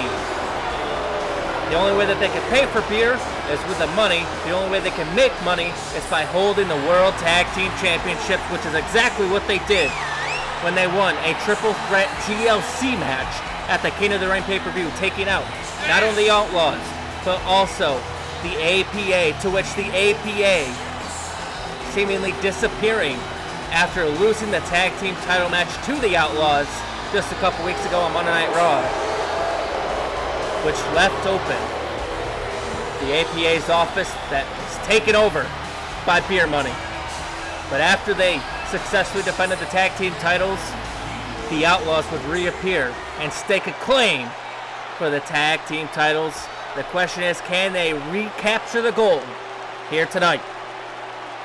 I've been looking forward to this tag team matchup as Beer Money looks to defend the titles. And this is set to be one hell of a contest, ladies and gentlemen. And that's what it's all about. It's the Outlaws, it's Beer Money, and it is for all the marbles. As Billy Gunn starts things off in the ring with Bobby Roode. And there's the bell, and this match is underway. Oh, Bobby Roode not wasting any time here, looking for a shot to the ribs, went for a second one, but this time Billy Gunn not wasting any time either, firing right back, as these two teams have gone at it more than once, so they know each other very well, as Billy Gunn just firing back with a shot to the ribs, massive chop, and a jab, and a drop kick. Somebody the size of Billy Gunn able to get that kind of height off a drop kick. It's not seen very often, as Billy Gunn full head of steam, getting the early advantage here in this match. Man, oh man, what a night it has been thus far at SummerSlam, and we are not even close to over, ladies and gentlemen. I hope you guys have been enjoying this show so far, as Road Dogg gets the tag and drops the elbow right on the arm of Bobby Roode. And the tag team champions are in trouble here. As I said, Road Dogg and Billy Gunn, they are all business here tonight. They're not wearing their usual flashy attires. They came out here ready to kick some ass, and that's exactly what they are doing here tonight at the start of this match. Maybe Beer Money bit off more than they could chew with this team. Maybe they really can't take him out as a drop kick takes out Bobby Roode as he goes crashing to the floor. And Beer Money has had some massive wins over the last couple months. Oh my goodness, since arriving here on the scene on Monday Night Raw, taking out the likes of Rikishi and Scotty 2 Hotty 2 Cool. Oh, wait a minute. Oh, spine first into the barricade goes Bobby Roode. Referee's at a count of 5. This is not a no disqualification match. The legal participants have to get in the ring. Count of 6, and there it is. As I said, Beer Money, since bursting onto the scene here in WWE, they have had some great matches, taking out some of the greatest tag teams on Monday Night Raw, such as Too Cool. The Dudley Boys, they laid them out. We haven't seen them since. And even the Outlaws. And now the APA, they're really taking a stride here. We got to witness our first barroom brawl with these two teams. And a tilt-a-whirl slam, down goes Bobby Roode. And their title reign might be over. We already saw new SmackDown Tag Team Champions. Are we going to see new Raw Tag Team Champions right here tonight in Toronto? It's Billy Gunn. Look at the power of Billy Gunn. Hoists him up and slams him down to the canvas. Bobby Roode hit hard.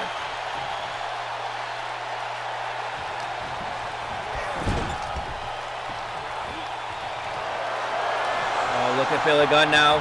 Hoists him up and drives him down into the turnbuckle. But he's not done. From corner to corner, pillar to post, down goes Bobby Roode. He's dazed. He's confused, and a hip toss into the neckbreaker. Goes Bobby Roode into the cover. Hooks the leg, but James Storm breaks up, not wasting any time. But here comes Road Dogg, and I knew this one wasn't going to take long to break down. These two teams absolutely cannot stand each other. And now Road Dogg and James Storm going at it on the outside of the ring. And I would like to reiterate that the referee's not going to do a damn thing about these two because they are not the legal men in this match. So technically, oh my goodness, they can take this fight wherever the hell they want. And James Storm just went face first into that ring post. He might be down for the count, done for the night. As Road Dogg, where the hell is he taking James Storm now? These two teams cannot stand each other, ladies and gentlemen. I cannot reiterate that enough. I cannot say that enough. Is face first into the announce table goes James Storm, which, I mean, surprisingly enough, the announce table, aside from the last match, oh, there goes James Storm. And there we go, into the crowd, right into the sea of fans here in Toronto, as Bobby Roode is getting his ass kicked inside the ring. James Storm is getting his ass kicked outside the ring. And where the hell are they going? Back inside the ring now is Billy Gunn stomping a mud hole in the candy ass. That is Bobby Roode. Shades of the Raw General Manager, Stone Cold Steve Austin. Billy Gunn is on a roll here. And wait a minute. What's he looking for here? Suplex. And he drives him down. Is that enough to put away the Tag Team Champions to capture the Tag Team titles again? And no, it's a 2 count. It's a 2 count. This match isn't over just yet. Billy Gunn has not done enough. One thing you have to credit Beer Money for is their will to survive. Their will to carry on. Their wayward son. As Billy Gunn hoists him up on the top rope. Billy Gunn has something devious in mind here, but Bobby Roode caught him with an elbow. Billy Gunn is dazed, but Billy Gunn looks pissed now, runs straight at Bobby Roode and runs right into a knee.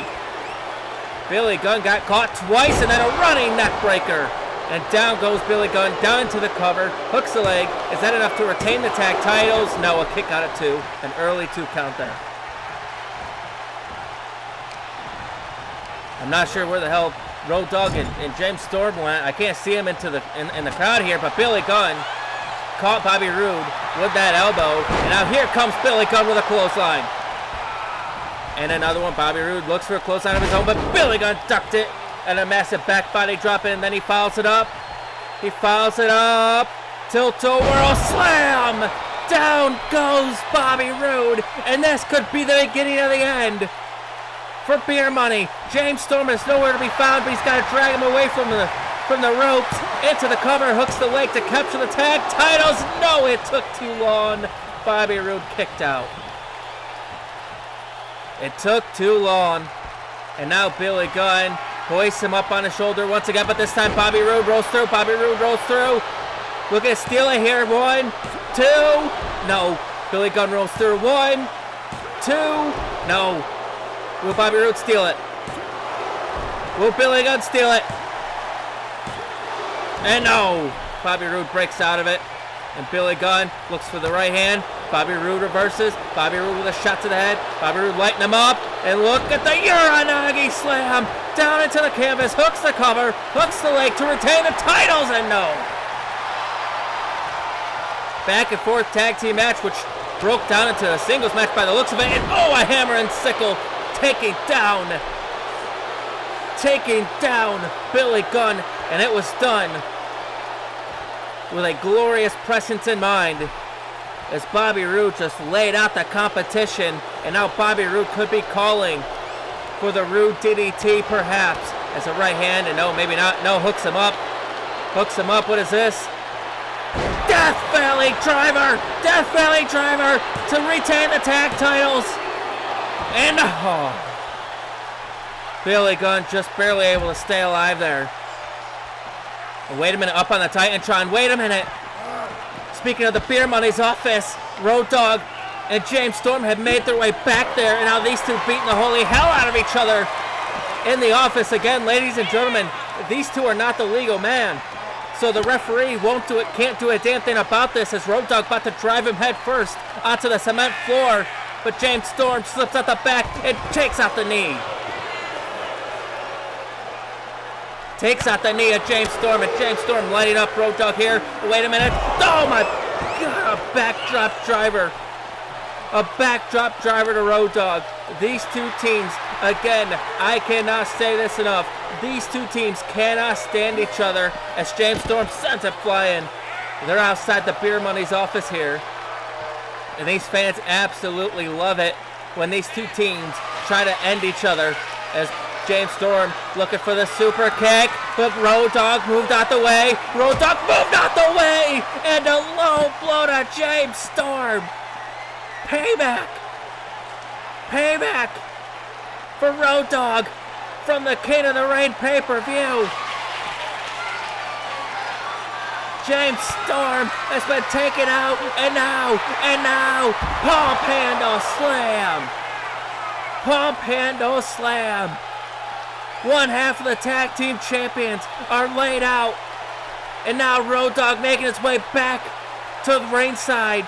And Billy Gunn is down on the outside. Bobby Roode realizing just how little time he has left, because Road Dogg is on his way out there. Going right after Billy Gunn, sending him back in the ring. Gonna try to put an end to this match before Road Dogg can make it back down to ringside. Bobby Roode sent him into the corner. Massive clothesline to Billy. And now Road Dogg still making his way to the ring. And Bobby Roode calling him up to his feet. Wait a minute, look at this. The blockbuster. Is that enough to put him away? Cover. Hooks the leg. No. 2 count. Bobby Roode's got to do something quick. Road Dogg is making his way back to the ring, and maybe this is it. The fisherman driver, the fisherman suplex into the cover, hooks the leg to retain the titles, and there's Road Dogg, and Road Dogg breaks it up. Road Dogg breaks it up in the nick of time, and Bobby Roode is furious. Bobby Roode had it, and Bobby Roode talking all kinds of trash to Road Dogg, but he's got to turn around. He looked for the right hand. Billy Gunn caught him. $1 Million Slam. Cover. Hooks the leg to capture the tag team titles.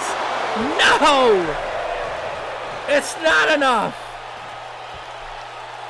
It is still not enough. And Billy Gunn trying to figure out what he should do next. Billy Gunn tags in Road Dogg. Look at this. Assisted pile driver. And Road Dogg telling Bobby Roode what he thinks of him. Calling for the end. Calling for the pump handle slam. And now gonna tag in Billy Gunn so Billy Gunn can finish him off. Billy Gunn calling for the patented famouser, but wait a minute, James Storm is back. Oh, what the hell was that? Was that some kind of alcohol that he just sprayed into the face of Road Dogg? He just sprayed some kind of alcohol into his face, and Billy Gunn runs into the super kick, and boom! Rude DDT! Spear Money retains! What the hell was that liquid that James Storm just sprayed into the eyes of Road Dogg? I don't know what that was.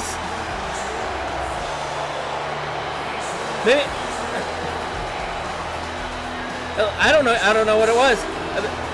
I don't know what that was, but ladies and gentlemen, nevertheless, Beer Money is still... What the hell? What the hell? In the ring. What the hell does that mean?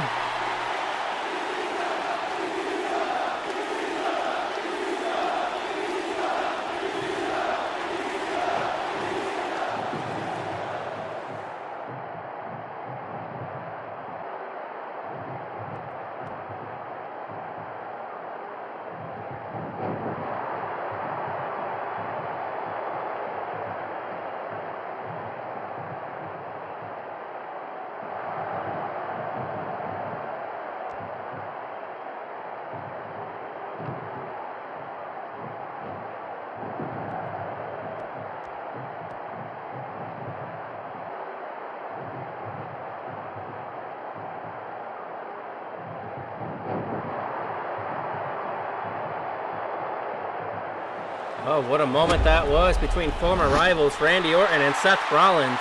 Seth Rollins was able to overcome Evolution here tonight, but will Randy Orton be able to overcome Edge and CM Punk in the triple threat match for the world title? That's going to be later on tonight, but ladies and gentlemen, coming up next, this is a match that I have waited so long to see. It is Brock Lesnar versus Bobby Lashley in a steel cage. If Brock loses, he is out of WWE. If Lashley loses, Paul Heyman is out of WWE. There's so much riding on this match, and it started all the way back at No Way Out.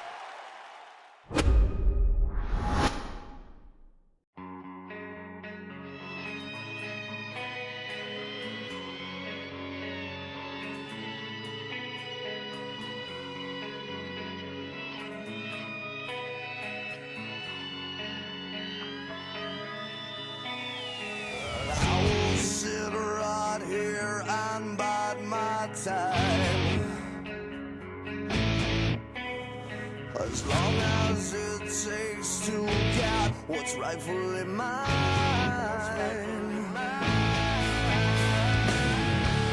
And I won't be denied, 'cause all I've got left is my pride. And I will rise up, break it out, break it down, break it rules, break it ground. Like a chance, now it's gone. A new day, a new dawn.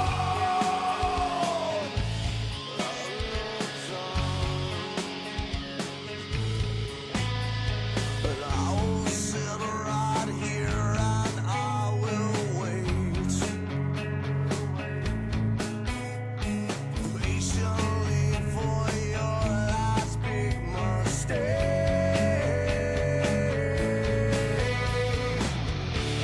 And I won't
it move, break it round, and a chance, now it's gone. A new day, a new dawn, break it out, break it down, break it move, break it round, and a chance, now it's gone. A new dawn.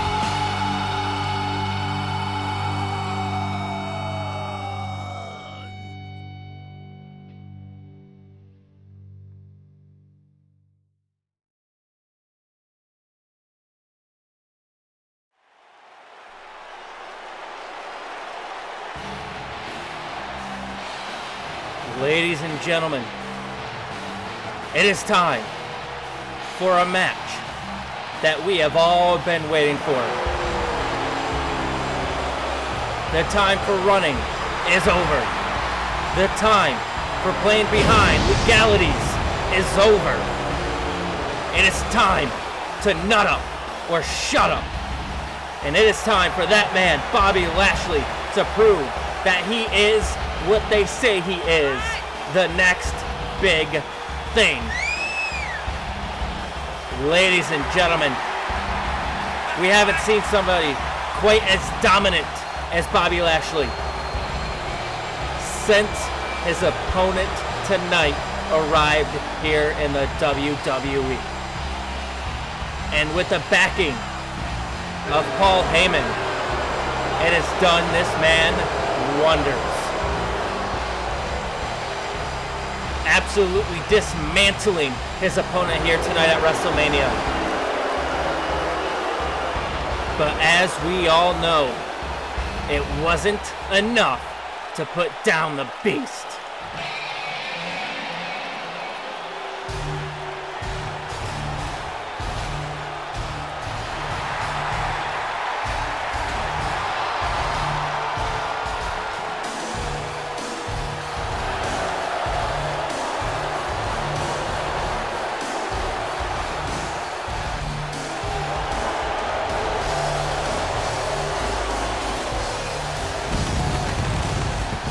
Ladies and gentlemen, I want you to let it all sink in, because this could be the very last time that we see Brock Lesnar make an entrance into a WWE ring.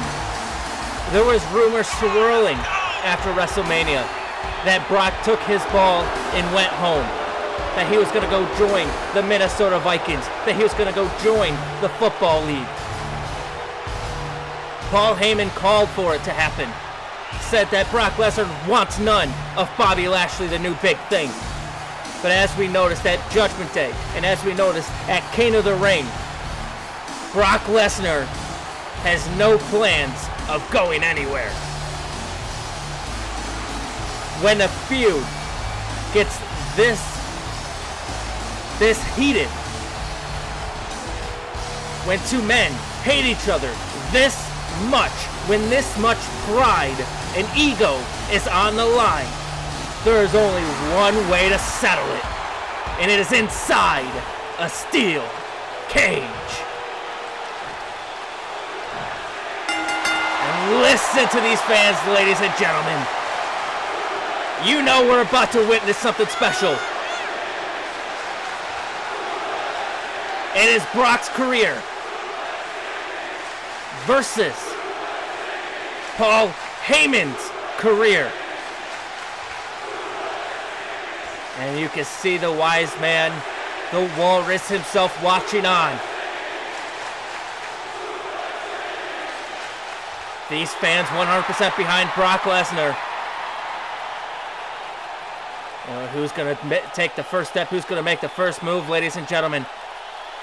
These two staring a hole through each other as Brock Lesnar takes the first step and gets caught with a spear. Bobby Lashley speared him right out the get-go. Is that enough? 2? No! Bobby Lashley thought he could end it early. Lashley thought he could end Brock's career early. He doesn't get paid by the hour here. He's calling him back up to his feet. Lashley's looking for it again, looking for the spear, but Lesnar! Wait a minute! F5! F5! Is that it? Is Heyman's career over? No! No! Ladies and gentlemen, this match did not take long to kick it to another gear. And these fans are already chanting, "Fight forever" here in Toronto as Lashley gets tossed across the ring like a sack of potatoes. But we all know, that there cannot be a fight forever. There can only be one winner. And will it be Brock? No, it won't. Kick out at 2. Is Lesnar's career versus Heyman's career is all on the line here tonight. It is time for Bobby Lashley to nut up or shut up. There's been so much hype since he came into the WWE. Back at No Way Out. Oh, goodness gracious. But many people will say that you might be like Brock Lesnar, but you are not Brock Lesnar. Look at the power. Power bomb. Stacks him up. Is that it? No.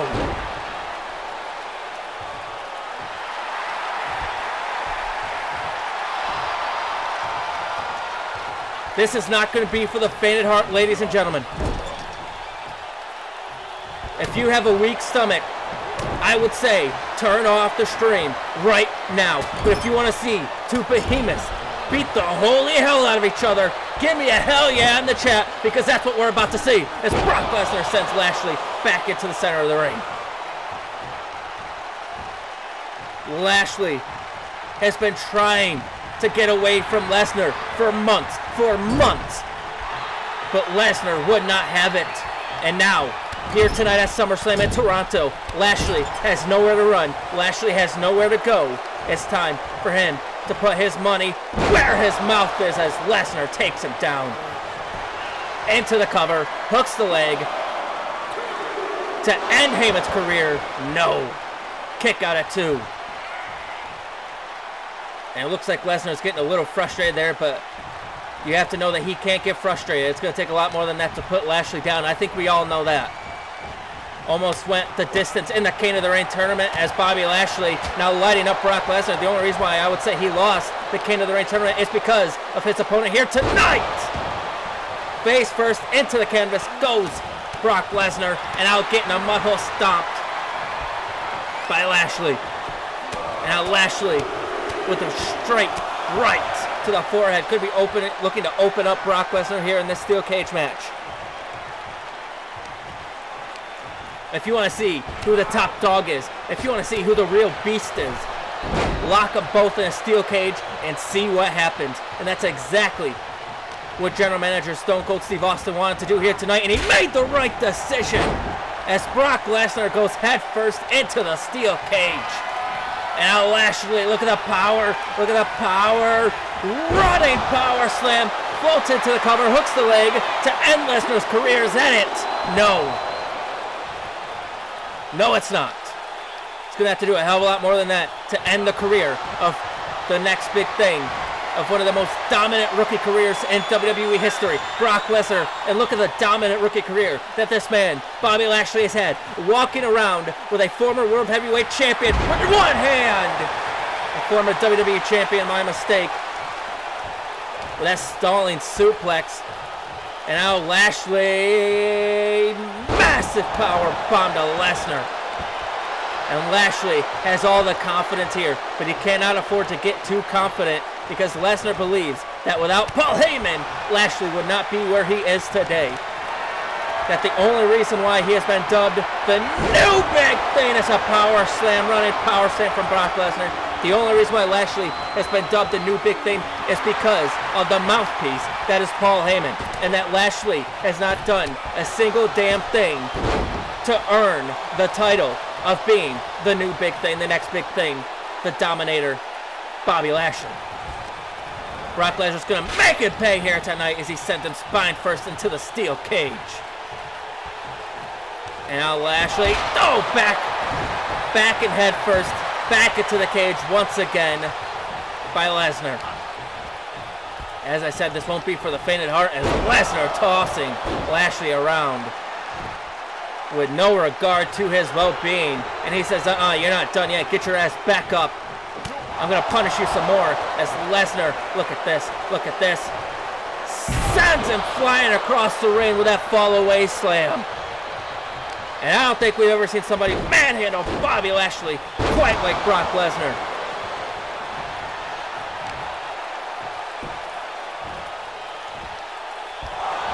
I'm sure Paul Heyman is very concerned up there in that viewer's suite paid for by Bobby Lashley. And it might be the last time we ever see Paul Heyman here in the WWE, as Lashley now could be looking in deep, deep trouble as Brock Lesnar with those elbow shots right to the forehead.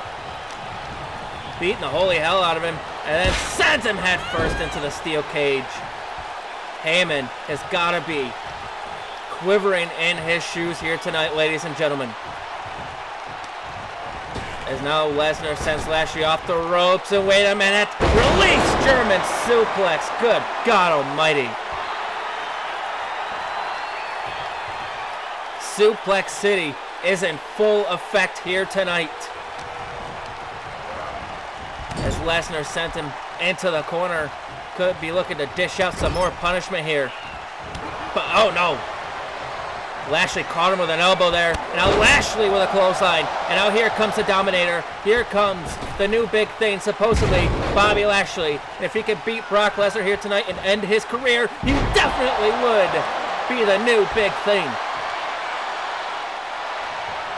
Off that massive spine buster by Lashley. What's he looking for now here? He sent him into the corner with a right hand. Right hands to Brock Lesnar. And Lesnar's got nowhere to go, but Lashley's going to send him to the other corner. And now Lashley full head of steam at a corner spear. A corner spear by Lashley, and these two just, oh my goodness. It was all Lesnar at the start of this match, I feel like, but now we may just be seeing a shift in momentum to Bobby Lashley. Let's look at the power of Bobby Lashley. Gorilla press, power slam to Brock Lesnar.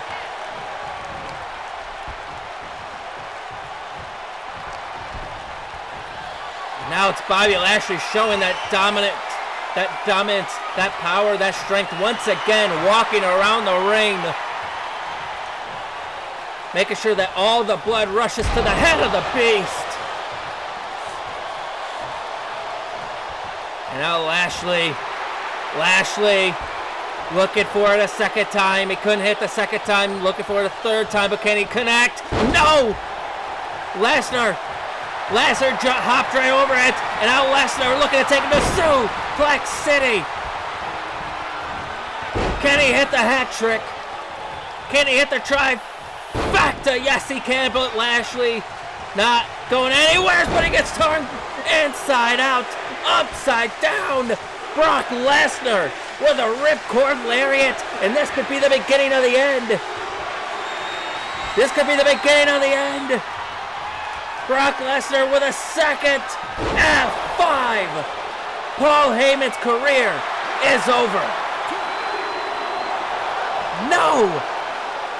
No, it's not.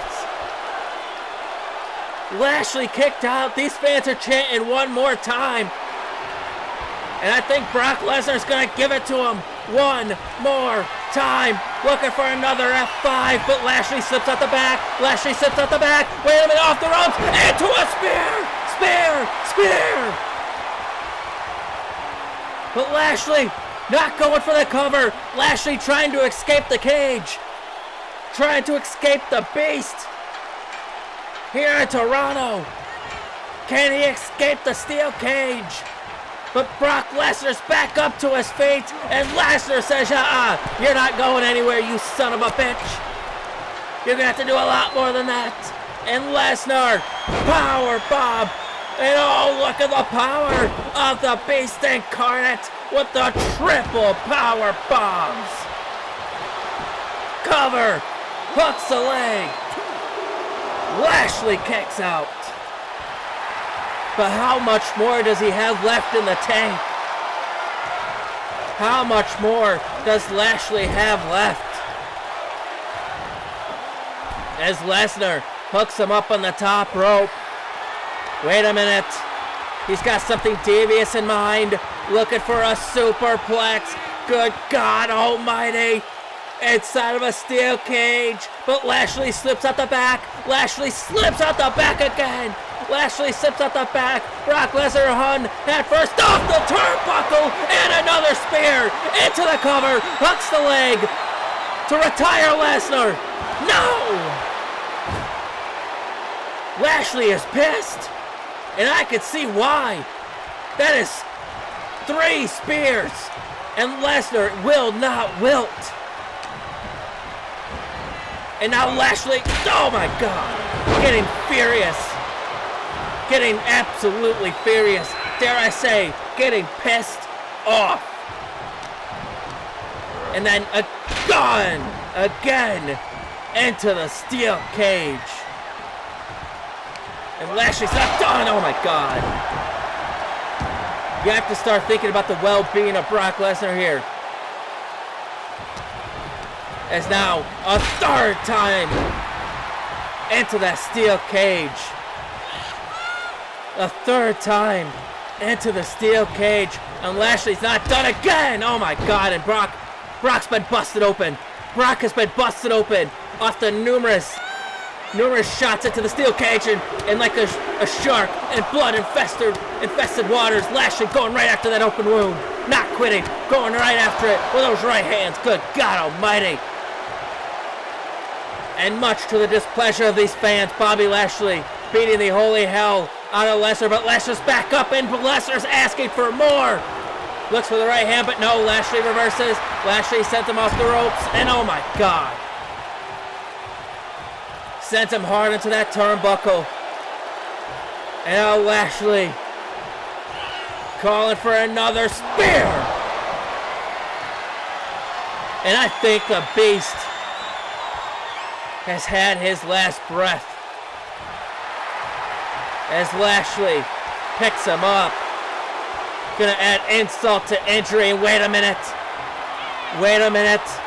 Gonna put the Beast down with his own F5. That's it.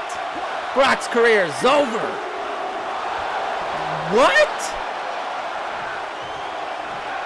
Brock's career is not over, and Lashley can't believe it. Lesnar's, he won't stay down. He won't stay down. And Lashley says, I can't do this. Lashley calling for the door to be open, said, get me the hell out of here. Lesnar's starting back up to his feet, and Lashley wants to get the hell out of there. And I don't blame him, but Lesnar's back up, and Lesnar says, you're not going anywhere, pal. Get your ass back in this ring. And now it's a tug of war to get to the door, to get out the door, to get the hell out of Toronto for Lashley. And Lesnar says, get your ass back in the ring. You're locked in here with a beast, a real beast. And Lesnar gets caught with the right hand and then floored with a boot. Gets floored with a boot, but Lesnar getting back up, and now Lashley trying to escape the cage once again. And Lashley might get out of there. But Lesnar's back up. Lesnar's back up, and he's not letting Lashley go anywhere. Not letting him go anywhere, but Lashley kicks off Brock. Lashley's gonna get the hell out of Toronto. He's gonna try to get the hell out of Toronto, but Brock Lesnar again back right up to his feet, saying, no, you are not. No, you are not. And, oh my God, a shot to the back. Lashley bounced head first off the steel cage. And Lesnar again. And down goes Lashley. And now I think it's about to get set in. Reality sets in that you are locked in a cage with a beast incarnate, as here comes Brock Lesnar mounting a comeback. Massive spine buster to Lashley. Brock is fighting for everything that he's worked for, and Brock says, I'm gonna put you down here tonight at SummerSlam. And wait a minute, Brock, with the Brock lock. We haven't seen a move like that in quite some time. He's got the Brock lock locked in on Lashley. And there is no rope break. Lashley can only fight out or tap out, ladies and gentlemen. Or dare I say, he might pass out from the pain He might pass out from the pain. Lashley fighting with everything that he's got, and a kick right to the head, fought out of it. Lashley looks for the big boot, but he missed. And now Lesnar with a Kimura. Lesnar going after the Kimura. Going after the arm of Lashley. He's got that Kimura locked in tight on Brock Lesnar. Will Lashley tap out here at SummerSlam? Will Heyman's career be over? Has he done enough? Oh my God, Lashley fighting. Now it's Lashley that's rising like a phoenix from the ashes, not willing to stay down, and Brock Lesnar with a gut shot, and wait a minute. Brock's got Lashley, center of the ring. F5, and that is over. Oh my God.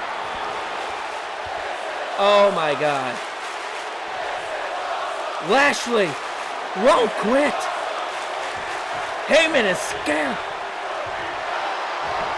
Brock Lesnar says, I'm gonna put you down. And what is he doing now?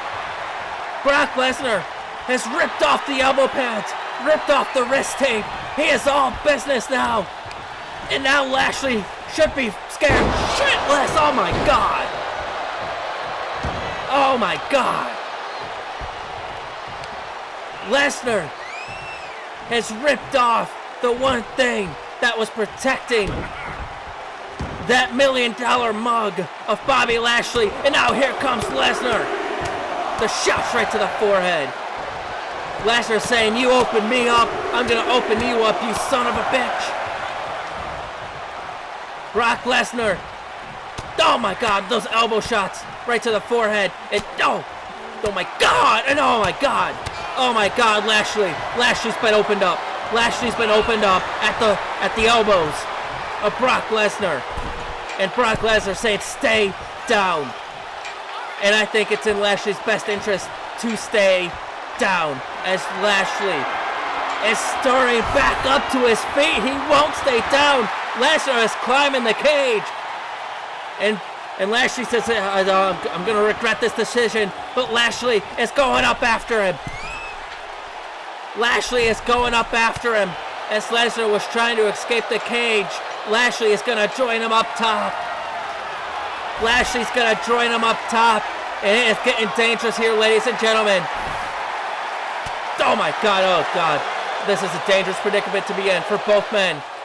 You might win the match, but if you fall off the wrong side, you might end your life or your career as Lesnar is teetering on the edge. Lesnar is teetering on the edge, getting hit with those right hands by Lashley. But Brock fires back with a right of his own, and Lashley's teetering. Headbutt off the steel cage, and Lashley gets sent flying back inside the ring. Holy. That's it. Climb out the cage, Brock. You've done it. This match is over. Climb out of the cage. What is Brock doing? Brock won't climb out. Wait a minute, what is this? Standing on top of that steel cage. Don't do it, Brock. Don't do it. Oh my God. No, a spear. A shooting star press off the top of the goddamn steel cage. Missed by Lesnar and Lashley. Dominator. 1, 2.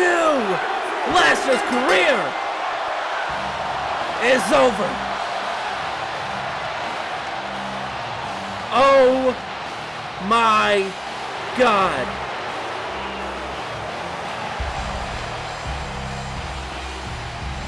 Ladies and gentlemen, Bobby Lashley has ended the career of one of the most dominant forces in WWE history. Bobby Lashley has ended the career of Brock Lesnar. Lashley exiting through the crowd here in Toronto. Oh my. Ladies and gentlemen, Brock's career, it's over. I don't believe it.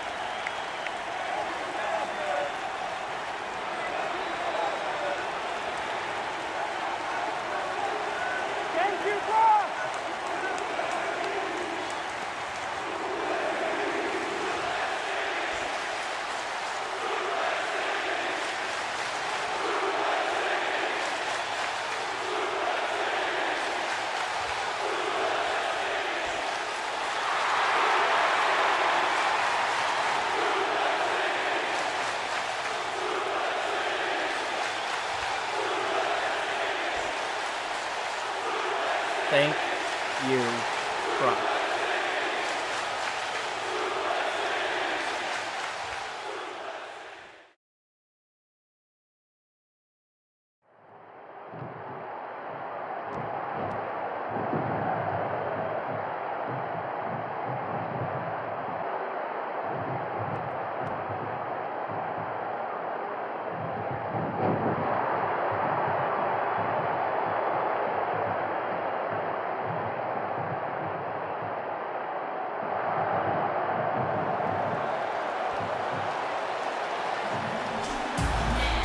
Well, ladies and gentlemen, what a match that we just witnessed, and I can't believe I'm saying this, but Brock Lesnar has left the building.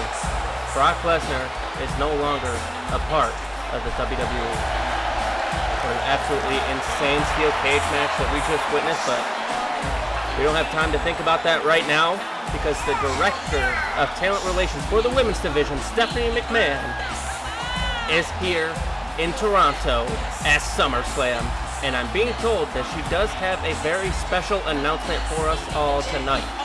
This was not on my original run sheet, but nevertheless, when Stephanie McMahon has an announcement, you know it's going to be something good. And what a night we've had thus far at SummerSlam, and it is not over yet, ladies and gentlemen. Still have so much more to come, but as for right now, let's see what the Director of Talent Relations, Stephanie McMahon, has to say.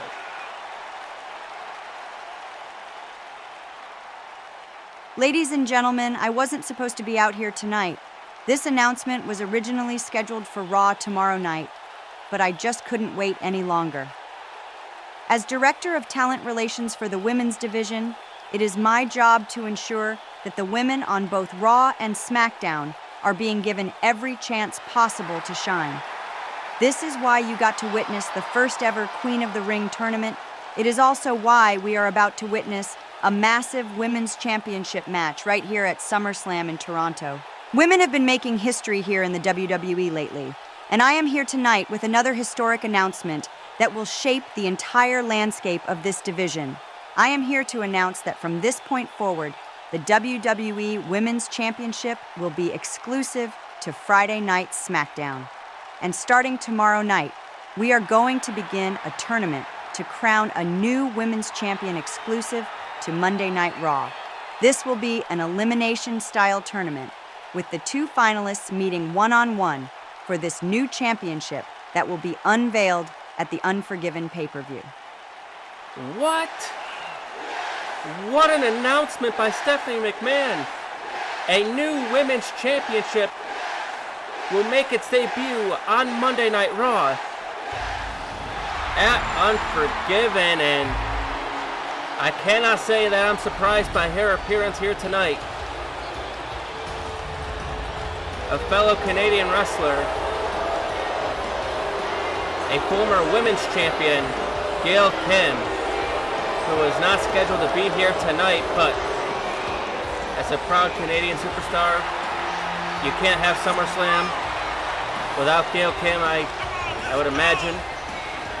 I'm sure she's not very happy about not being on the SummerSlam card, but she is here to confront Stephanie McMahon. And I'm not sure that this is a wise idea from Gail Kim, but let's see what she's got to say. You know, Stephanie, I was just about to come out here and tear you a new one for not putting me in the Women's Championship match tonight, especially since I am way more deserving of that shot than Beth Phoenix. I mean, let's be real. Not only am I more talented than Beth, but hello, I'm also Canadian. Well, I'm not going to say I agree with that. Beth did earn her shot. I am the hero of this great nation, and I should be treated as such. But you know what? That's okay. I get it now. This new Women's Championship is exactly what Monday Night Raw needed. There is one problem, though. We shouldn't be having a tournament for this belt. Nobody is more deserving of this championship than me. So I'll tell you what, why don't you just crown me as the new Raw Women's Champion right here, right now? Think of how great of a moment that'd be. Well, she's got to, I mean, she can't be serious. There's no way that she's just going to crown Gail Kim the women's champion. And wait a minute! I think she might have something to say.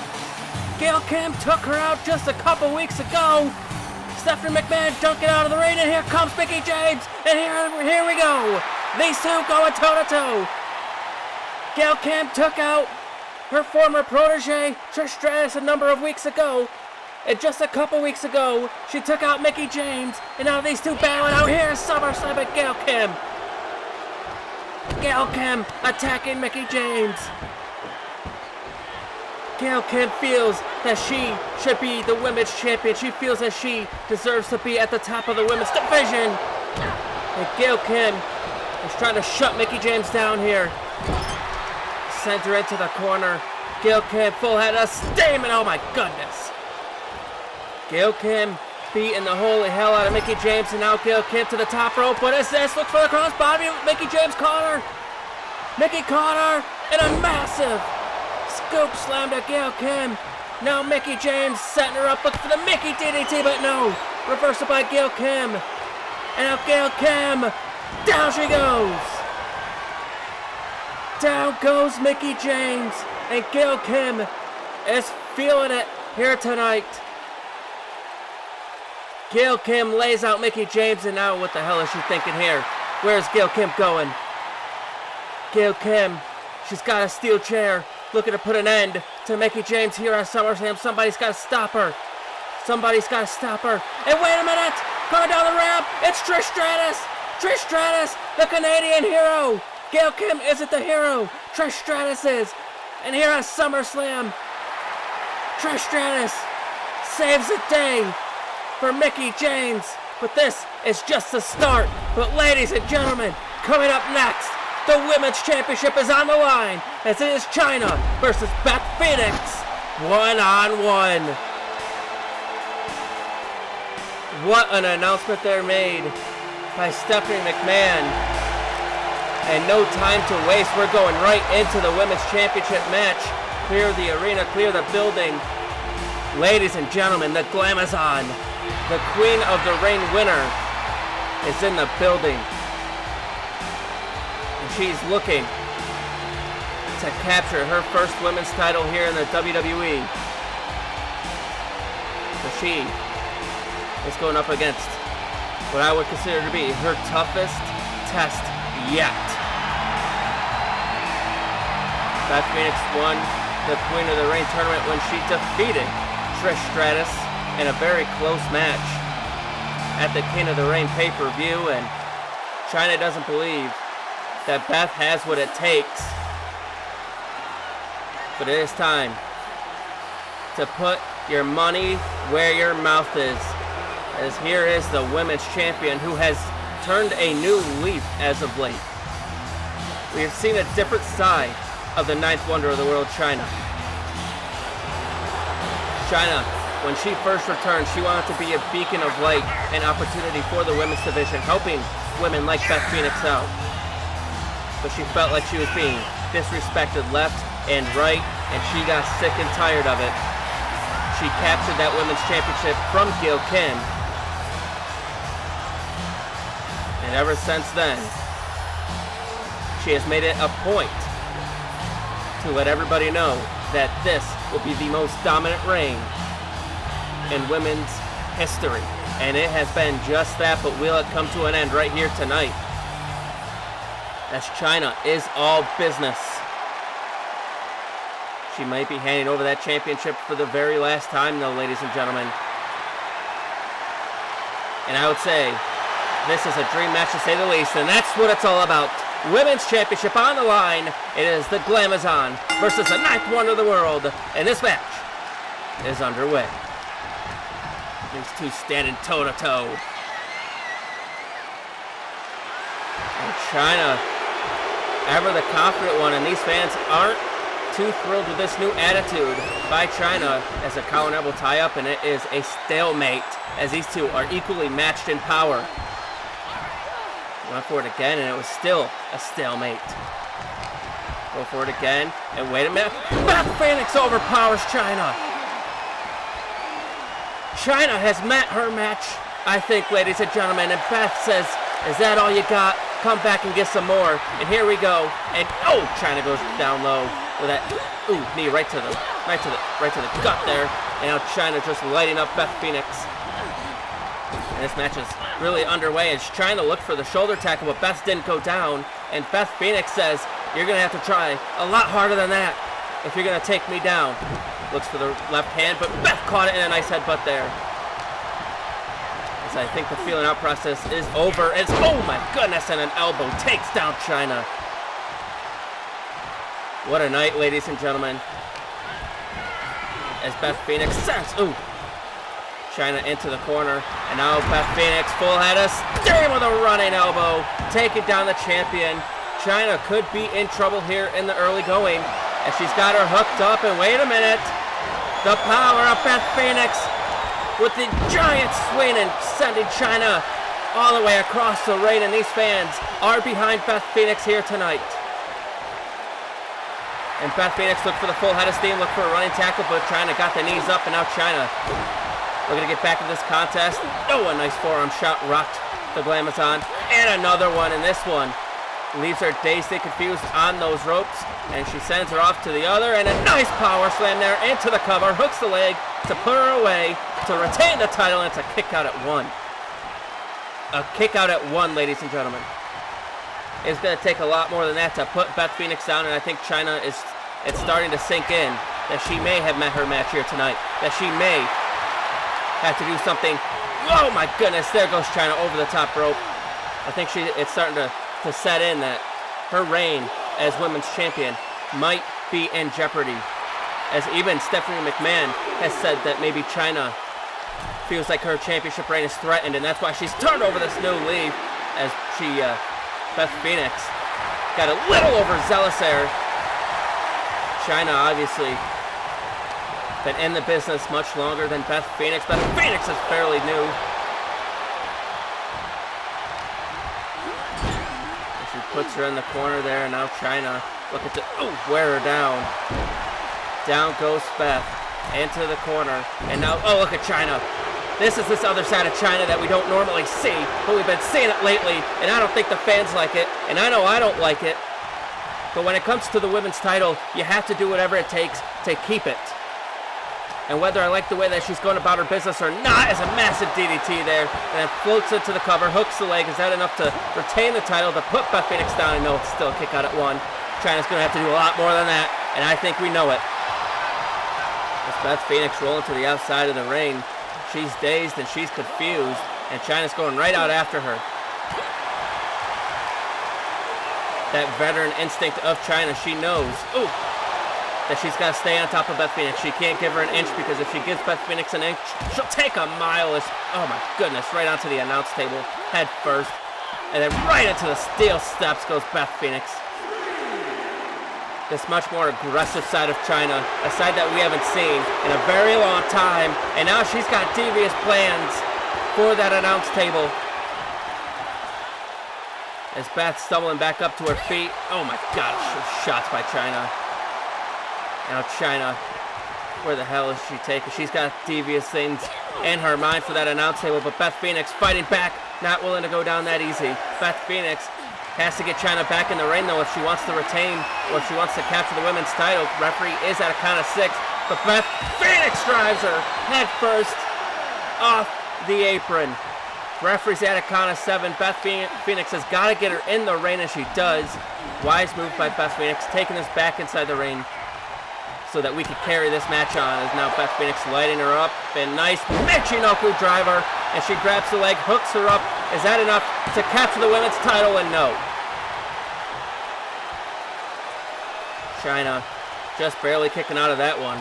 And it's not very often that you see Chyna in this kind of predicament. It's not very often that you see Chyna on the back foot. She has been very dominant since coming back to the WWE. She wanted to have a better run than last time. And wait a minute, look at the power of the Glamazon. But Chyna rolls through. Chyna rolls through. Is she going to steal the victory here? But no, Beth rolls back through it. Look at the power. Look at the power of Beth Phoenix with a neck breaker. Have you ever seen something like that? And she almost captured the women's title off it. Able to muster up enough strength to pull herself back up to her feet with Chyna still locked in on her shoulders. And I agree with these fans. It's all about the women's championship, ladies and gentlemen, as Chyna stumbling back up to her feet. Beth Phoenix gonna be respectful, wants her to get back in the ring. And what the hell's Chyna doing? Referee's at a count of 5, and Chyna's leaving. Chyna is leaving. Referee at a count of 6, but Beth Phoenix says, we're not doing that. And Beth Phoenix lays out Chyna with a big boot, and these fans are on their feet. This match isn't going to be over like that. Chyna, first she's trying to bend the rules, then she tries to leave. And now here comes Beth Phoenix. Beth Phoenix will not stay down and will not let Chyna walk out of this match that easy, as Beth Phoenix went for the clothesline, but Chyna ducked it. And Chyna sends her to the turnbuckle. Chyna, look at the handspring into the back elbow, into the corner. This could be the beginning of the end for Beth Phoenix. As Chyna pulling her up to her feet, calling her up to her feet. She wants to put her away. Could be looking for the pedigree. And she nails it. She nails it. And that has got to be curtains. But no. Beth kicks on it too. The tightest of twos. And I agree with these fans. I would love to see these two fight forever, but like it or not, we got to have a winner here tonight. And as of right now, it looks like that winner might be Chyna's. Good Lord. Now it's Chyna showing off her power and her strength, doing whatever it takes to retain the women's title here at SummerSlam. It's what it's all about, ladies and gentlemen. The Women's Championship, cementing your legacy. And Chyna has had a wonderful career so far, but a big win here tonight will definitely cement her legacy as being one of the greatest women's champions of all time, as Beth Phoenix rolling to the outside of the ring. And Chyna, wait a minute, we've seen Chyna do this before. We've seen her do this before, looking for a Chyna bomb on the apron. Could put Beth Phoenix away here, but Beth Phoenix fighting out of it, not willing to go down without a fight. And now Beth Phoenix hooks her up on her shoulders and down on the announce table. Beth Phoenix narrowly escaped that one, and Chyna is rocked. And Beth Phoenix, look at the power, and Chyna goes through the table. You have got to be kidding me. The power, the determination, rising like a phoenix from the ashes, did Beth Phoenix. And now Chyna's championship reign has got to be over after that. Beth into the cover. That is curtains. 1, 2, no! Chyna kicks out, and Beth can't believe it. But Beth, knowing what is on the line, staying on top of her. And now Beth Phoenix hooks her up on the top rope. What is she looking for here? Beth Phoenix going high risk, looking for that superplex. But Chyna fighting back. It sends Beth Phoenix crashing to the canvas. And this is a sight we don't see too often. Chyna top rope and a shoulder tackle. taking down the Glamazon. And now here comes the ninth wonder of the world. Here comes the women's champion. Here comes Chyna with a massive spine buster to Beth Phoenix. And this could be the beginning of the end for the Glamazon. Chyna could be calling for the Chyna bomb. Down she goes. That is it. Cover, hooks the leg. Chyna retain. No! No, she doesn't. Beth kicked out. Chyna can't believe it. Chyna's got to be thinking to herself, what the hell is it going to take to put this woman down? She's hit her with a pedigree. She's hit her with the Chyna bomb. And Beth will not wilt. Beth is fighting back. Sends her off the ropes. And now Beth Phoenix hooks her up for the torture rack. Are we going to see the women's champion tap out here in Toronto? Are we going to see a new women's champion here? Chyna's got nowhere to go. Center of the ring. Center of the ring. Chyna's going to tap out. Maybe. No. Chyna slips out the back. Chyna slips out the back, and what's she going to do? Now, wait a minute. A low blow by Chyna. The match has been thrown out. This fantastic match has been thrown out. Beth wins, but Chyna retains due to the championship's advantage. Oh, wait a minute, no. Chyna, wait a minute. Chyna bomb on the apron. You've got to be kidding me. This match was just ruined.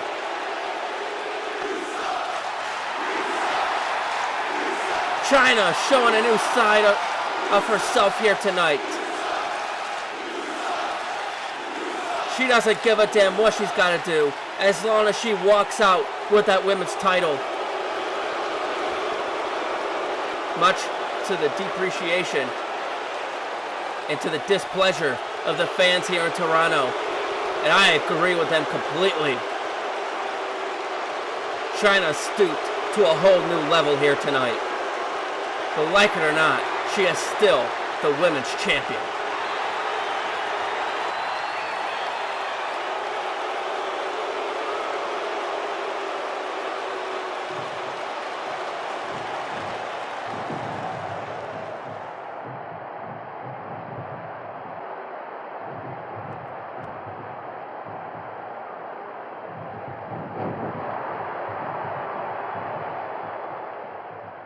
Well, look at you, little brother. Congratulations on your big minor league win. Must feel good, huh? Holding that belt, finally getting a little recognition after riding my coattails for all those years.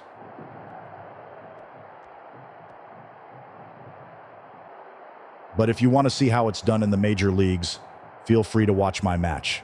Maybe you'll learn a thing or two about what it means to be a real champion.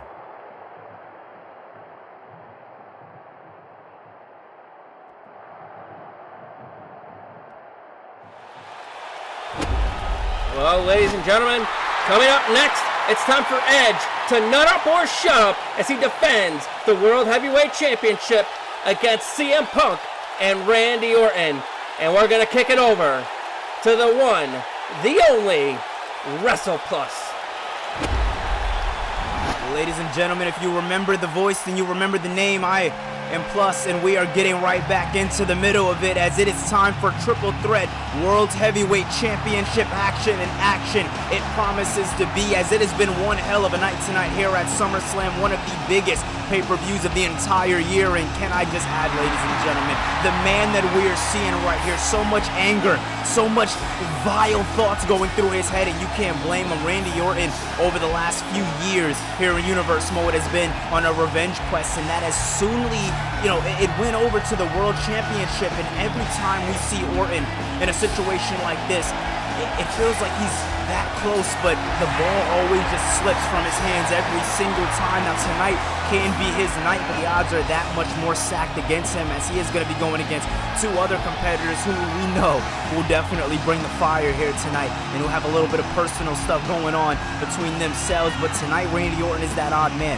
Tonight, Orton is the man that nobody's focused on. I mean, yes, you have CM Punk, a guy who was going to go and get anybody out of the way to get his world championship back. You're going to look at a guy like Edge, who has found ways to maneuver and slide and really cheat his way out of a situation. But when you look at Randy Orton, you look at a legend in the making, and how he is becoming that legend is by taking out other legends. So listen, Edge, Punk, you guys may be the guys in this match. Some people call the legends in this match, but you have a legend killer now on your back heels, and this man does not seem like he is ready to go anywhere anytime soon, as Randy Orton has the crowd in the palm of his hands here tonight at SummerSlam, which is something that I never thought I'd say, ladies and gentlemen. I mean, man, oh man, what a night it has been, and what a night it is still going to be, as we still have a whole hell of a lot to come. We got Benoit versus Cena. We got The Rock versus Sting. I mean, hell, we have two brothers straight from hell when The Undertaker goes one-on-one with Kane. I mean, ladies and gentlemen,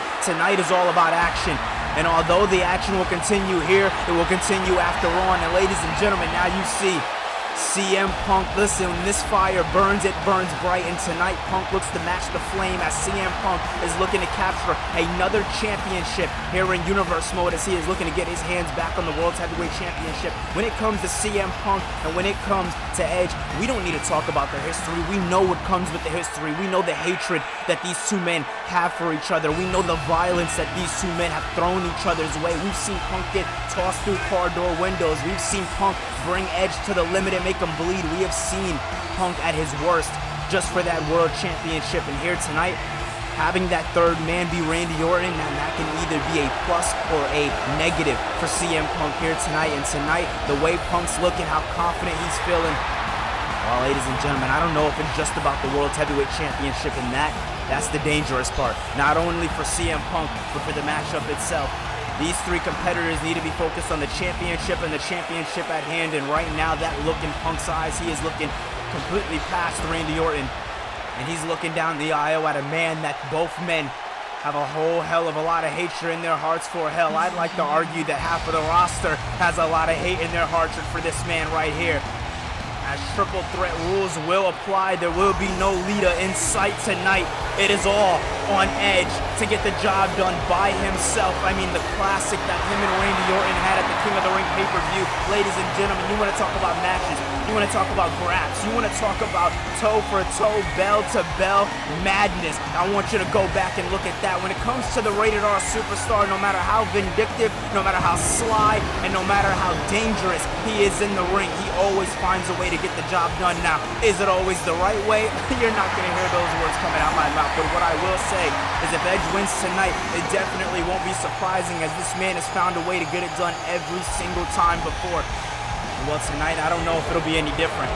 Although he doesn't have the crowd in the palm of his hands, they boo him, and for damn good reason. I mean, again, we just talked about everything that he's put almost every superstar here in Universe Mode through. When it comes down to Edge, opportunities aren't that open for many superstars in the back. And well, listen, if I'm somebody in the back, I'm definitely wanting that championship to drop off from very, very soon. As you see, big gold on the line, as the World's Heavyweight Championship will be entering another defense in the historic history of Universe Mode, as we are now bringing you a triple threat match of the ages, as all three men want to get their hands on that championship. Some of these men in the match may want to get their hands more on each other.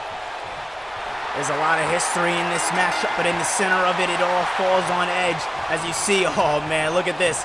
What did I say? He is going to find any way to walk away with the victory here tonight. And if that means staying out of harm's way and, well, having the two men in the ring get their hands on each other and get the job done, then so be it. But as you see, Randy Orton, CM Punk, not that much interest. Let's look at this now. Punk going right to the outside. Edge falls right back into the ring, gets hit with an RKO. No, Orton wanted him, but oh, Edge.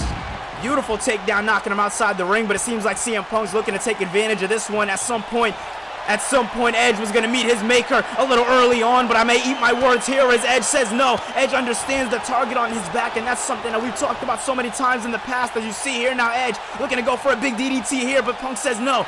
Every man knows each other like the back of their hand, especially the two that we are seeing in the ring right now. This dates all the way back from Bad Blood, as now Edge hung up on the rope, nowhere to go as Punk now. Oh man, it's looking to get hot and heavy in the early ons as CM Punk knocks Edge down to the outside. Edge had a counter for everything that Orton and Punk were both doing to him. A lot of history with both of those men. But CM Punk now looking to bring caution and to win and through the ropes! Punk making the biggest party of the summer, the biggest match of his night, as Punk goes straight through the ropes, and we just started this. Man, oh man, and now going after Orton. Now listen, I don't know how smart it is to pick out a Viper, but hey, triple threat rules apply. Any man needs to get knocked down, pinned or submitted, and look at this once again. Punk flying out with a full head of steam. He told the WWE Universe that he was going to win here tonight. He told the WWE Universe that he was going to make Edge hurt, and if Orton wasn't gonna hurt in the process, then so be it. And look at this, through the, oh my God! Orton with an RKO! I mean, we just started! Orton now to win his first ever World Championship here in Universe Mode history, and no! I mean, man, oh man, Edge may have been down for the count, but once he heard the ref slap his hand on the mat, he understood that that championship was in jeopardy. And man, yeah, if I'm CM Punk, I'm staying out of this one at least for a little while, because that RKO, that one looked bad. I'm not gonna lie, as now you see Orton not looking too hot here against Edge, as Orton now has the exact thing that he wanted, the exact thing that he said he wanted here. And that is that one-on-one with Edge. He took CM Punk out of the equation, and now Edge just working away on Randy Orton any way he can, taking advantage of becoming that ultimate opportunist. This is exactly what made Edge that world champion, and look at that now with a big suplex. Very beautiful vertical suplex there by Edge. Now into the cover, looking to get this one down and out, and no, Orton with a kick out. Still a lot of fight left in the heart of Randy Orton, as Orton has not given up before. He hasn't given up in the past, neither as now. Look at this now. Orton, ooh, up and down with a sidewalk slam there. Right on the knee. I mean, listen, Edge has definitely perfected his craft over the last couple of months with being World Heavyweight Champion, but if you want to just talk about the growth in character, there's been a lot. Edge is a lot more smarter about how he goes about his matches. Now, will I argue and say he does it the right way? He still has his ways of going about his matches, but his overall ring IQ and awareness has definitely, I would say, gained as he's been world champion, and that is definitely something to see, as we have been seeing this long, illustrious reign of Edge here in Universe Mode, as he now looks to make Randy Orton tap out. Imagine what that'll do to the ego of Randy Orton, as Orton, oh man, look at that beautiful work there. As Orton feels like king of the ring, he had it won. As, oh man, big clothesline there, but Edge moves out of the way. Both men going for a collar and tie, and Edge catching him.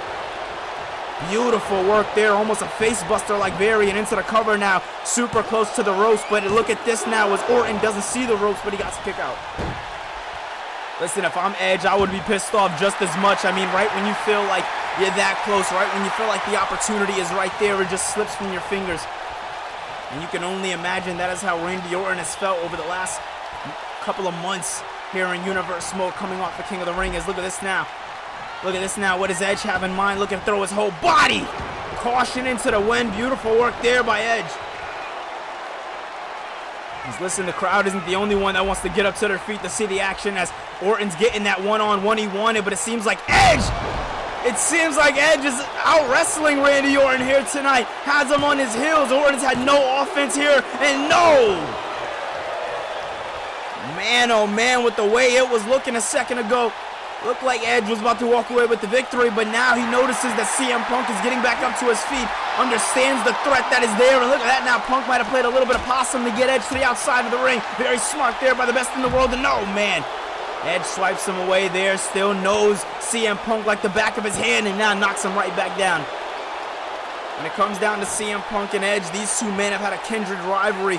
These two men they've met each other all throughout space and time, it feels like, because every time they meet each other in the ring, it is nothing but magic. You would think that these two are wrestling soulmates as they know each other's movesets, but Edge now looking to make it a little more extreme.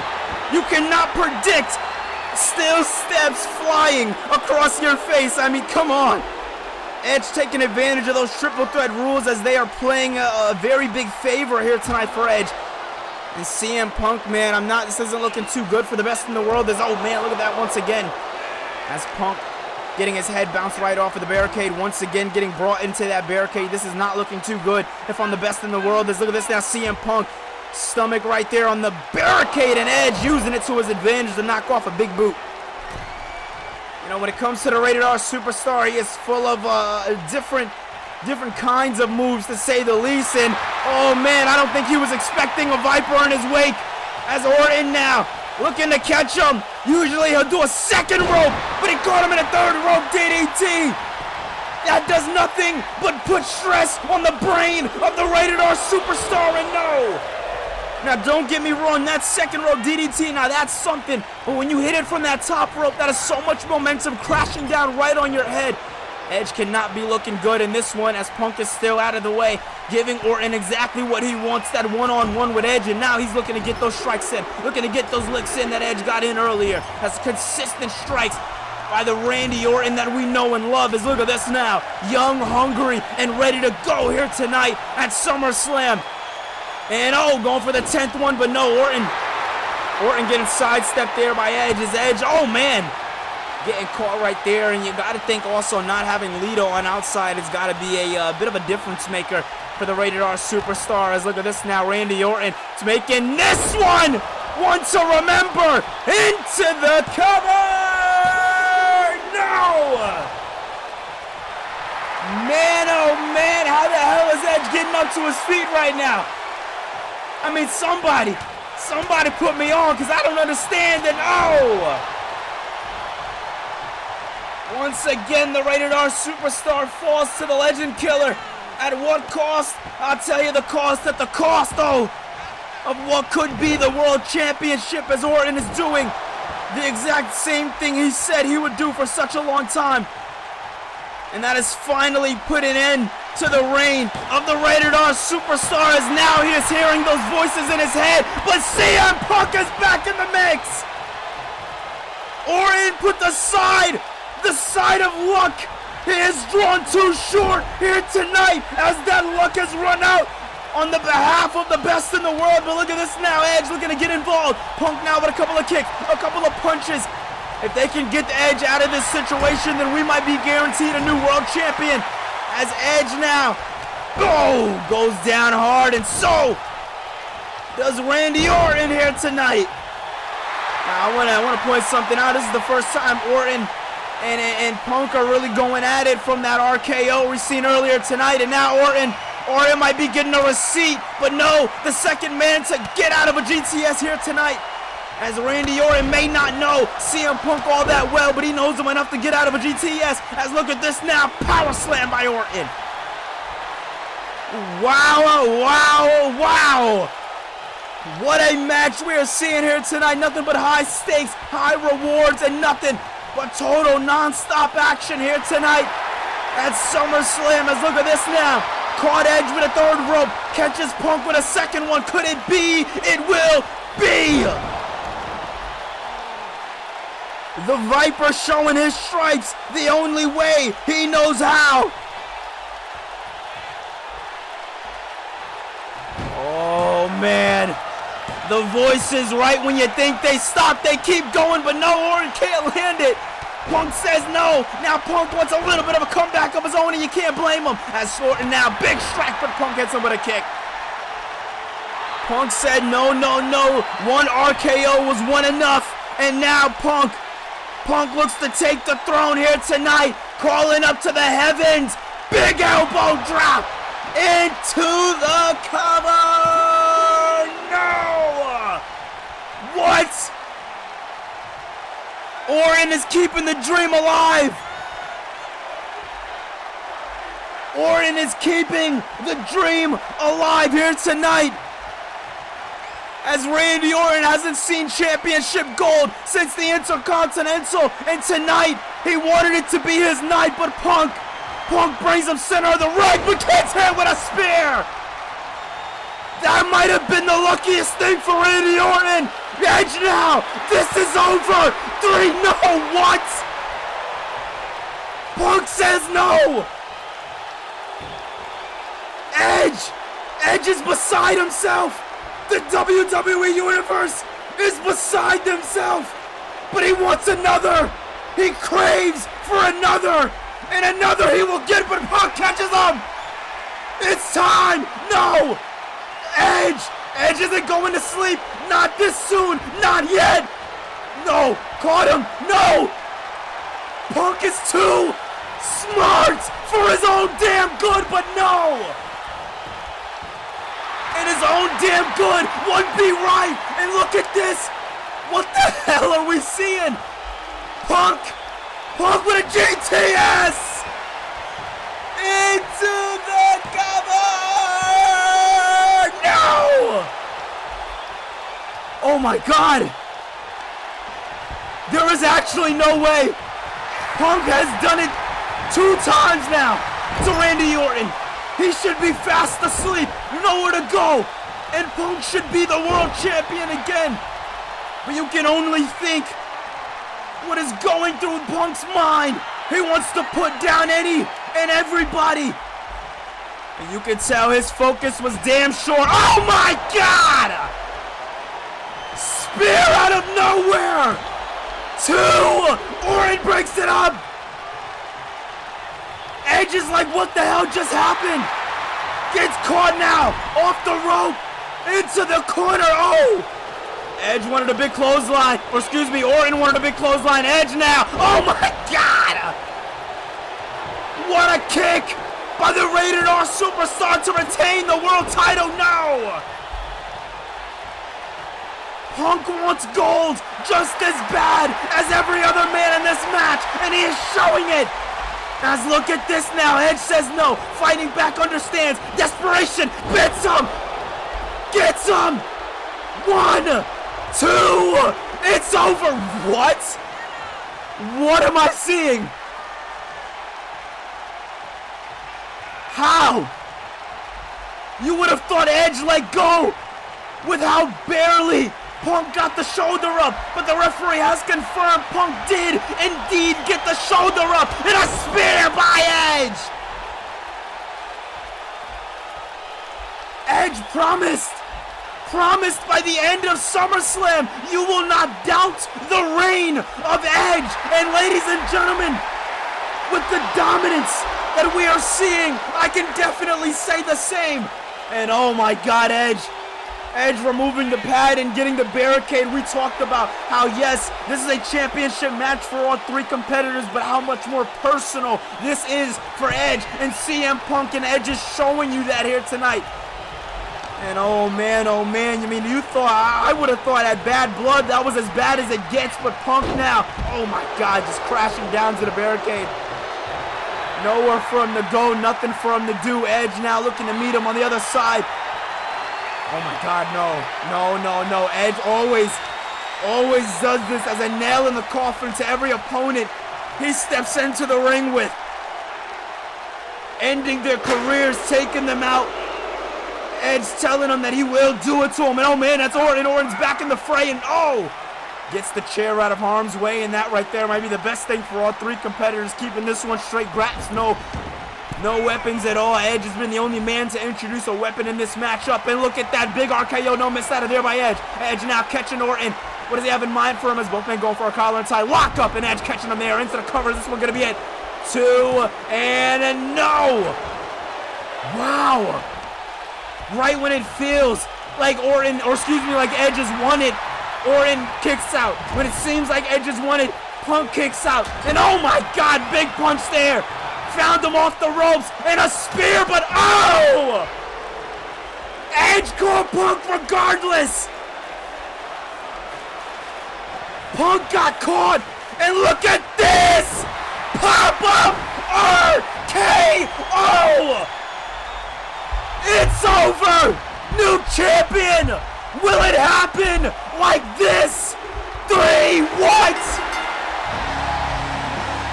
Ladies and gentlemen, we promised that Orton was bringing the fight. He said time and time again, if he gets the one-on-one, he can prove that he is better than the rated R superstar. And what did he do tonight?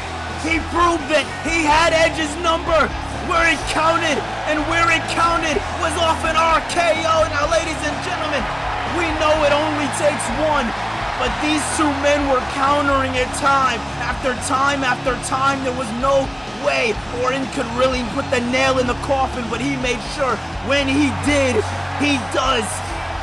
All the trials, all the tribulations, proving now that he is better than Edge, and not just Edge, but the best in the world. And CM Punk, this young gun, has got a target on his back, and with how he wrestled tonight, I'd say he'll be fine.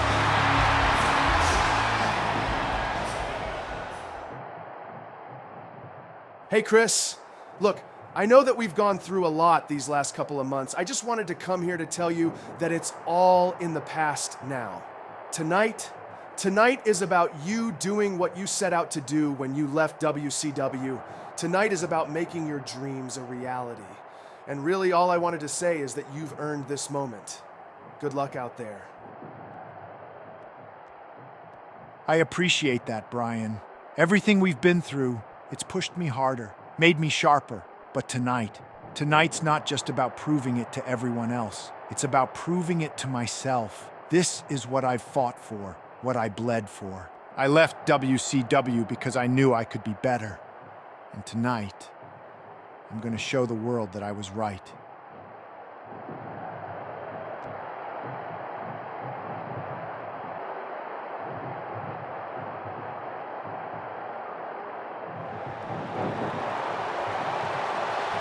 Well, ladies and gentlemen, it is now that time.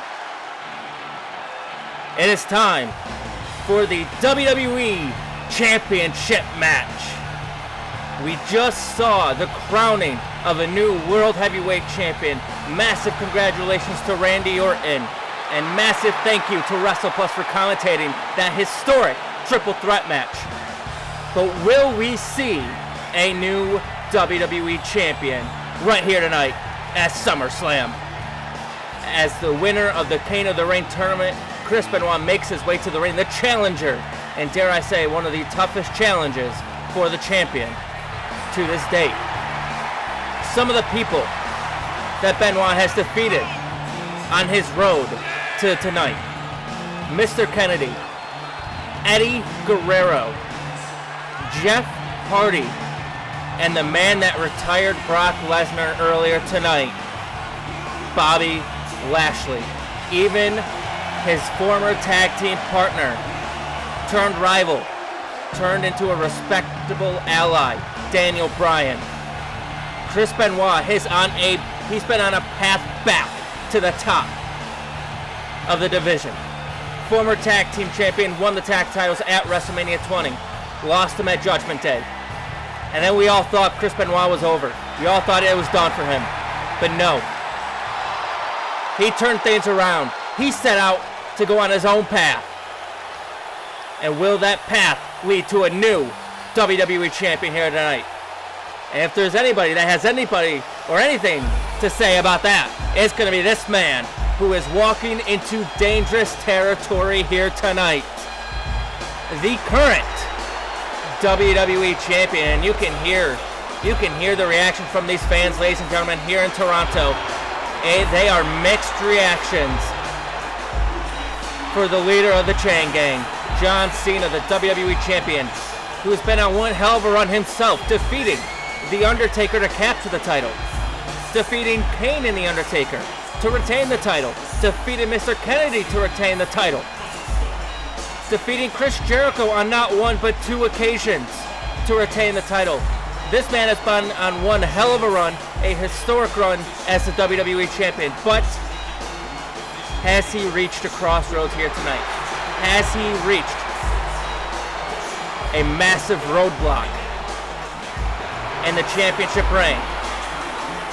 Will his reign be halted right in its tracks, or will he hit an FU and drive right through it?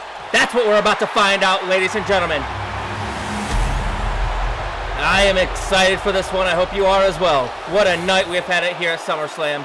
Lots of new champions, some big returns, and one hell of a night, as John Cena could be handing over that WWE Championship for the very last time. And that's what it's all about. The WWE Championship is on the line.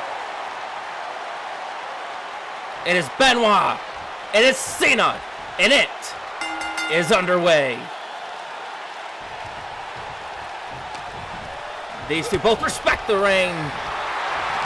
They have a lot of respect for what each other's been doing in this business. Of course, Chris Benoit's been at it much longer than John Cena, but John Cena has had a lot of success as Benoit out wrestling Cena. And that is not something that Cena wants to get involved in. He does not want to try to out-wrestle Benoit. He wants to try to outpower Benoit, which is very tough to do. Benoit is strong, very, very strong, and John Cena's going to have to try to combat that somehow. And John Cena lighting up Benoit there.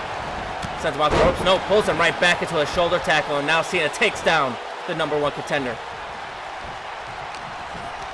John Cena said that he had a lot of respect for what Benoit's done here in this business. And if it was any other time, this would be his night, but this is John Cena's time. He says that the time is now and the match could be over here. But it's a kick out at one. Cena's going to have to do a lot more than that to put Benoit away, and I think he knows that. I think he's aware of that. But he just wanted to see where Benoit was at so far. There's a lot of nerves that must be fueling Benoit here tonight, and John Cena just wanted to get a feel for how that's affecting his performance as Benoit gets the boots up and then a running neckbreaker to Cena takes him right down. And John Cena getting lit up there by Benoit as Benoit sends him off the ropes, drops underneath. Benoit leapfrog over the top. What's he looking for here? Snap German suplex into the bridge. Could that put Cena away here? And it's a kick out at 1 as well. Benoit sending Cena right back into the corner. Still to come, ladies and gentlemen. The Rock versus Sting. And then the highly anticipated buried alive match between Kane and the Undertaker. It's crazy to say that this night is not over after the night we have already seen. And I thank you all for being a part of the ride. I thank you all for having patience as Benoit takes down Cena with that gut-wrench suplex. And now Benoit looking to wear down that lower back of Cena. And this is what you can expect from a Benoit match. He's going to pick you apart. He's going to pick a body part, and then he's going to wear you down. And if he's got to go after more than one body part at the same time, he doesn't give a rat's ass. He's going to do it until he can get the job done. It's a double knee right to the lower back of Cena.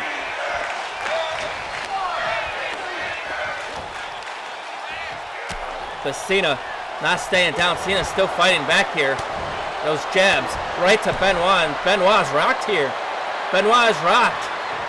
And Cena looks for the clothesline, but Benoit sends him right to the outside of the ring. Benoit saw it coming. Cena took a little too long, and now Benoit is stalking his prey. The Rabid Wolverine is going to put it all on the line here tonight for the WWE Championship. Suicide dive takes out Cena. And this is not a no disqualification match, so Benoit's got to get him back in the ring. There is a championship advantage here, which we saw utilized by Chyna to retain the women's title, even though she lost the match earlier tonight. Benoit's going to make damn sure that Cena doesn't get to take advantage of that championship advantage. Into the cover, hooks the leg off the back, suplex, and Cena kicks out at 2. Back and forth contest so far, ladies and gentlemen.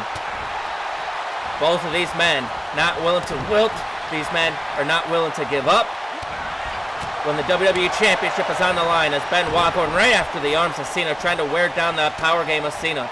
You take out the arms of Cena, you take out about 75% of his offense. And look at that! Reverse suplex. Cena goes headfirst into the canvas there. And now Benoit back to the lower back to picking Cena apart. looking to wear down Cena's lower back. Stretching out the lower back of Cena. And I'm sure Cena's not going to tap, but he will fight out of it, and he almost gets the cover off that, but Benoit fights out immediately. And Cena looked for the right hand. Benoit caught it in a right hand of his own.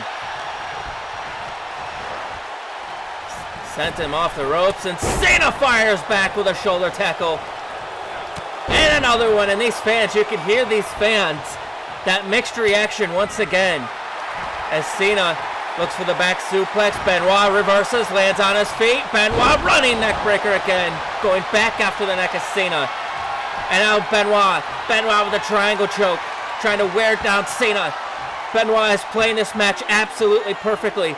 Going after a body part, wearing it down, and then going for the submission to try to make Cena exert all of this energy to eventually lead to either a tap out or a pass out. But Cena able to fight out, and now Cena lighting up Benoit and a headbutt. Lays him out with a headbutt. And Benoit off the ropes. Cena with a right hand and another one. And now Cena, what is he looking for here? Massive clothesline. Taking down the number one contender. Benoit got stunned on that one, but he's back up to his feet, and Cena sends him back off the ropes. Drops underneath. Now it's Cena, leapfrog over the top. What's he looking for here? Power slam, and he floats into the cover, hooks the leg. Is that enough to retain the WWE Championship at SummerSlam? No, it's not. Cena hasn't done enough. We saw one new Canadian Championship be crowned here tonight in Christian. He is the new United States Champion. Massive congratulations to Christian. But we also saw Canadian lose a championship here tonight. And the World Champion Edge. Will we see another Canadian win or lose the WWE Champion? And, Benoit able to fight back. Massive elbow there by Cena. Or massive elbow onto Cena, and now going back after the neck. Chris Benoit really playing this match the way he needed to. He knows that he can't outpower Cena, but if he can wear him down enough, it may put him in position to lock in that crossface. And I think Benoit is aware of that, and look at this sidewalk slam. No, Cena caught him with a knee, able to fight out of it. Benoit is rocked, and now Cena lighting up Benoit, and look at the protoplex. You don't see that too often, but in a big match like this, you expect Big Match John to come flying with everything he's got, and it's a kick out. It's not enough to put Benoit away. Whether you like the way Chris Benoit got to this match, or you don't like the way he got to this match, you have to respect the heart that this guy has, the heart and the fight that he will give to this business, as Benoit is in rough shape, as Cena looking for the superplex, and he hits it, and he's looking for another one, but Benoit reversed it. Falcon Arrow into an armbar. And Cena trying to fight out of it, but Benoit stayed right with it, going back after the arm again. Look at Benoit just folding him up like a accordion and ripping at that massive arm of Cena, trying to tear the pectoral muscle right off the bone of John Cena. And now Benoit going back after the arm, maybe looking to hook in a crossface, but Cena not letting him get it in, and oh my God, now instead Benoit's just wrenching on the arm, ripping at the arm of Cena. How much more can Cena's arm take here? How much more can it take? Cena able to roll through, and oh God, those Muay Thai like knees, those MMA like knees right to the head. And now Cena belly to belly suplex into the cover, hooks the leg. Is that enough to retain the title? No, it's not. But what a match this has been, back and forth, ladies and gentlemen. The question is, who can hit that final nail in the coffin? Who can hit that finishing maneuver that can really put this match away, as Cena has Benoit in the corner. And look at this, sends him back in, and a running bulldog to follow it up, and Benoit is rocked, and Benoit knows it, and Benoit gonna roll to the outside of the ring. Wise move there by the challenger. But Cena gonna hunt him down, not gonna give him that space, not gonna give him the chance to breathe. He's gotta stay on top of Chris. And he's doing the right thing here. Maybe a more aggressive side of Cena than we're used to seeing. but he's got to be if he wants to retain that title. He's gone through hell to keep that WWE Championship. And you can bet your ass he's going to go through hell here tonight to keep it. Referee's at a count of 4. Cena's got to get him back in the ring. Count of 5, and Benoit gets sent back in the ring. Cena going to follow him. And wait a minute, Cena going to the high rent district. Cena going up top, high risk. Could it be high reward here? He is measuring Benoit with a leg drop to the back of the neck, and Benoit has a history of neck problems, and that could be enough, but it's not. Benoit kicks out at 2. But Cena could be looking for the 5-knuckle shuffle here. Can that put him away? Can he follow it up? No, Benoit reverses. Benoit reverses. He saw it coming, and Benoit sent him into the corner, trying to stay on top of Cena here. Look at this, wait a minute. Bounces him off the turnbuckle, and a German suplex, but Benoit keeping the wrist locked. Keeping the wrist locked. Can he hit the trifecta? Can he hit the hat trick? Yes, he can.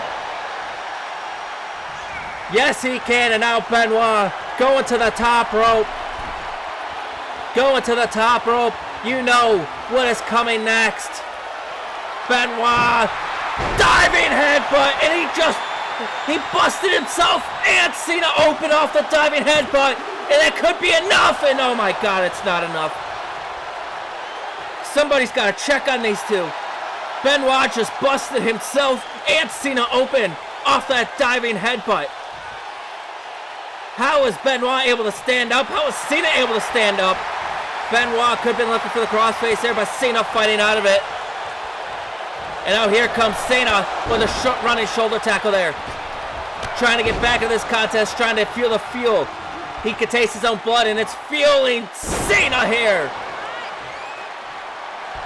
It's Cena gonna call for it again. Can he hit it the second time? He couldn't hit it the first time. You can't see him, but Benoit felt all 5 knuckles. The 5-knuckle shuffle connects, and Cena pumping up the kicks, and you know what is coming next. It's the beginning of the end for the Rabid Wolverine. Hooks him up, FU. No, Benoit saw it coming. Benoit saw it coming, fought out of it. And Benoit crossface is locked in. Cena's in trouble, and Cena realizing it, fights out of it immediately. Cena realizing it, Benoit looks for it. Cena ducks it, has him hooked up, FU coming in, but no, Benoit fighting out of it again. And Benoit now looking to go back after the Germans, and Cena says no. What's it going to take for one of these two to hit something? And Cena looking for the FU again, but Benoit again. Each man looking for their big moves, and the other would not let it happen. Benoit looking to go to the well for a second time, looking for the suicide dive, and he got caught. Got caught with a massive punch by Cena. And now Cena's stalking Benoit, and now Benoit's in trouble. The STFU is locked in. Will Benoit tap right here in the bright lights of SummerSlam? Is Benoit gonna tap out? Does he have anything left? He's bleeding. But no, he's fighting as well. Benoit fighting out of it. You gotta be kidding me. And Benoit lighting up Cena here in a massive headbutt. I've never seen somebody use their head as a weapon quite like Chris Benoit. And Benoit says, I'm gonna end this. But how? How is he gonna end it? Because Cena's he's not quitting. But Benoit has an idea here, going to the announce table, and he says, I'm gonna finish it. Going back up on the apron, and wait a minute, Cena back up to his feet and takes down Benoit. Benoit took a little too long there. Benoit took a little too long, and it cost him. And Cena, oh goodness gracious, sent him into the announce table. Referee's at a count of 2, and wait a minute, Cena, he's got Benoit. F you through the announce table. That's it. That has gotta do it. Cena retains the championship into the cover, hooks the leg. What? I had the same reaction Cena had. He can't believe it. And Cena's gonna go for it again. Cena's gonna go for it again. F you, no! Benoit slips out the back. Benoit! Wait a minute! Right here in Toronto! The sharpshooter's locked in! The sharpshooter is locked in! Will we see John Cena tap out to the sharpshooter? Right here in Toronto! Is Benoit gonna win the title off the sharpshooter? Cena's got nowhere to go. But Cena fighting out of it somehow, some way. And Cena looked for the right hand, but Benoit fires back. Benoit not quitting, and now a crossface.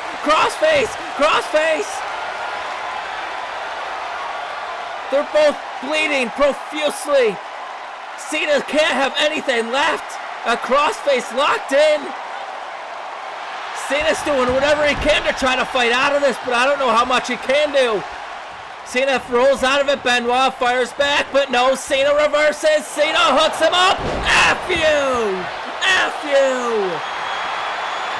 Cena crawls to the cover to retain the WWE Championship.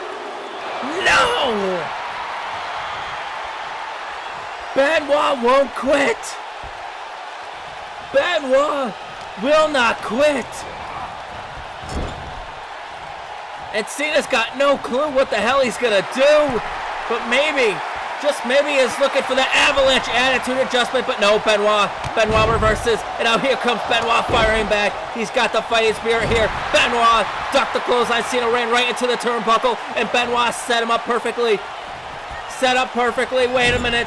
Off the turnbuckle, rolls through. German suplex. That could be it. To capture the title, no. That was absolute chaos right there. Chaos theory. Benoit could feel it. He could feel it. It's the beginning of the end for the WWE Champion. Cena, dazed. Benoit, suicide dive. Putting it all on the line here for the WWE Championship. And now Benoit going to the top rope. But wait a minute, Cena pops back up, and Cena met him at the top rope. Wait a minute. From the top. Avalanche, F you. That's it. Cena retains. What the hell? The hell just happened? Who the hell is that? The lights went out, and that man is appearing. Oh my God! Off the skull of Cena with the WWE Championship. Who the hell is that? And oh, wait a minute!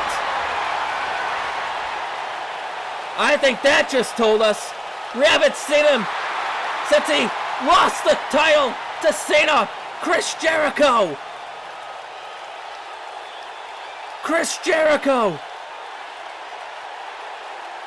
If you remember, the last time Jericho lost to Cena, it was with the stipulation that he can't challenge for the title as long as Cena's holding it.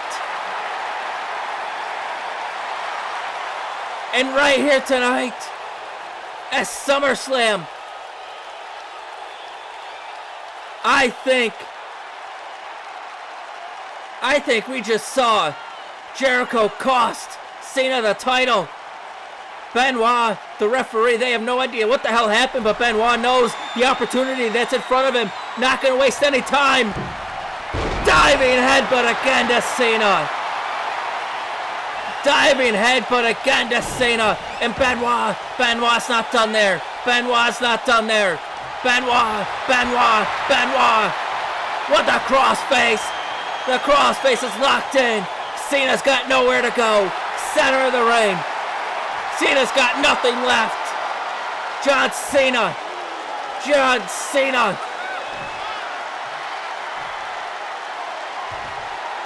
John Cena's fading. Cena's fading.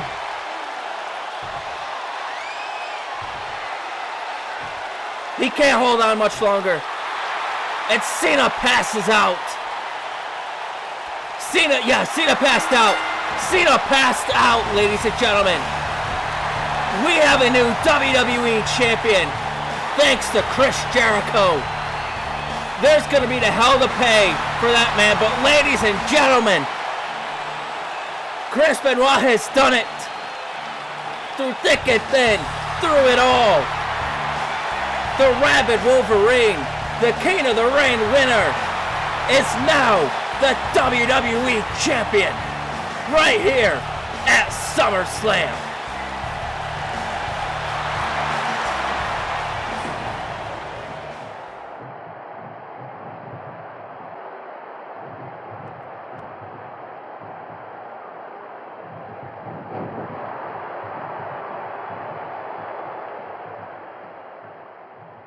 Well, I'll be damned. You actually made it tonight. The Rock. The man who did what no one else could and retired old Stone Cold at WrestleMania. You know what? As much as it pained my beer-swilling Texas-born soul to have that happen, I gotta admit, you earned my respect, Rock. Now, I ain't here to blow smoke up your ass, son.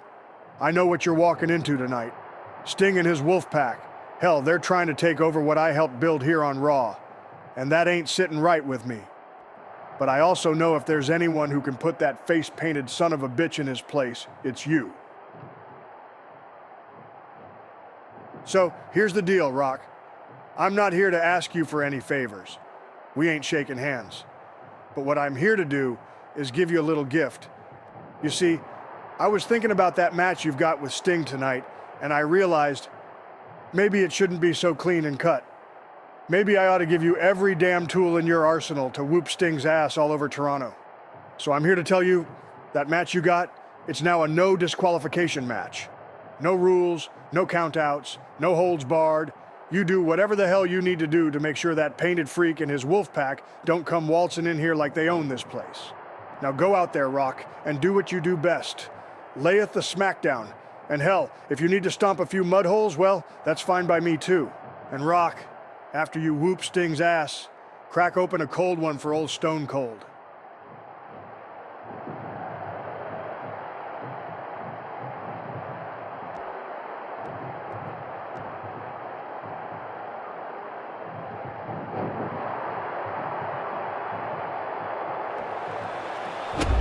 Well, ladies and gentlemen, you heard him. Coming up next is the battle between two pillars, two icons of their respective industry. The pillar and icon of the WWE, the great one, The Rock, takes on a pillar and an icon of WCW, the leader of the Wolfpack, Sting. It is a blood feud between WWE and WCW, and it is a no disqualification match, and it is up next.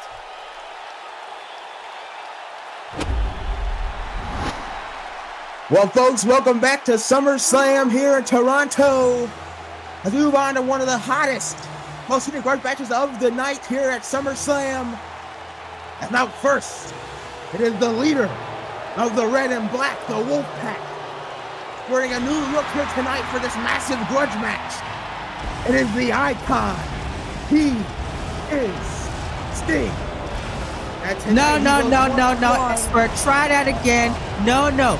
You need to put a little more emphasis in that. This is the icon, the man known as Sting. Well, if you didn't know before, now you know. I am here once again, Expert Gaming, alongside Coltrane in the building for SummerSlam for this epic encounter. And Cole, how you feeling going to this match? First time ever, maybe only time ever, one-on-one. Sting versus the Great One, the Brown People's Champion, The Rock.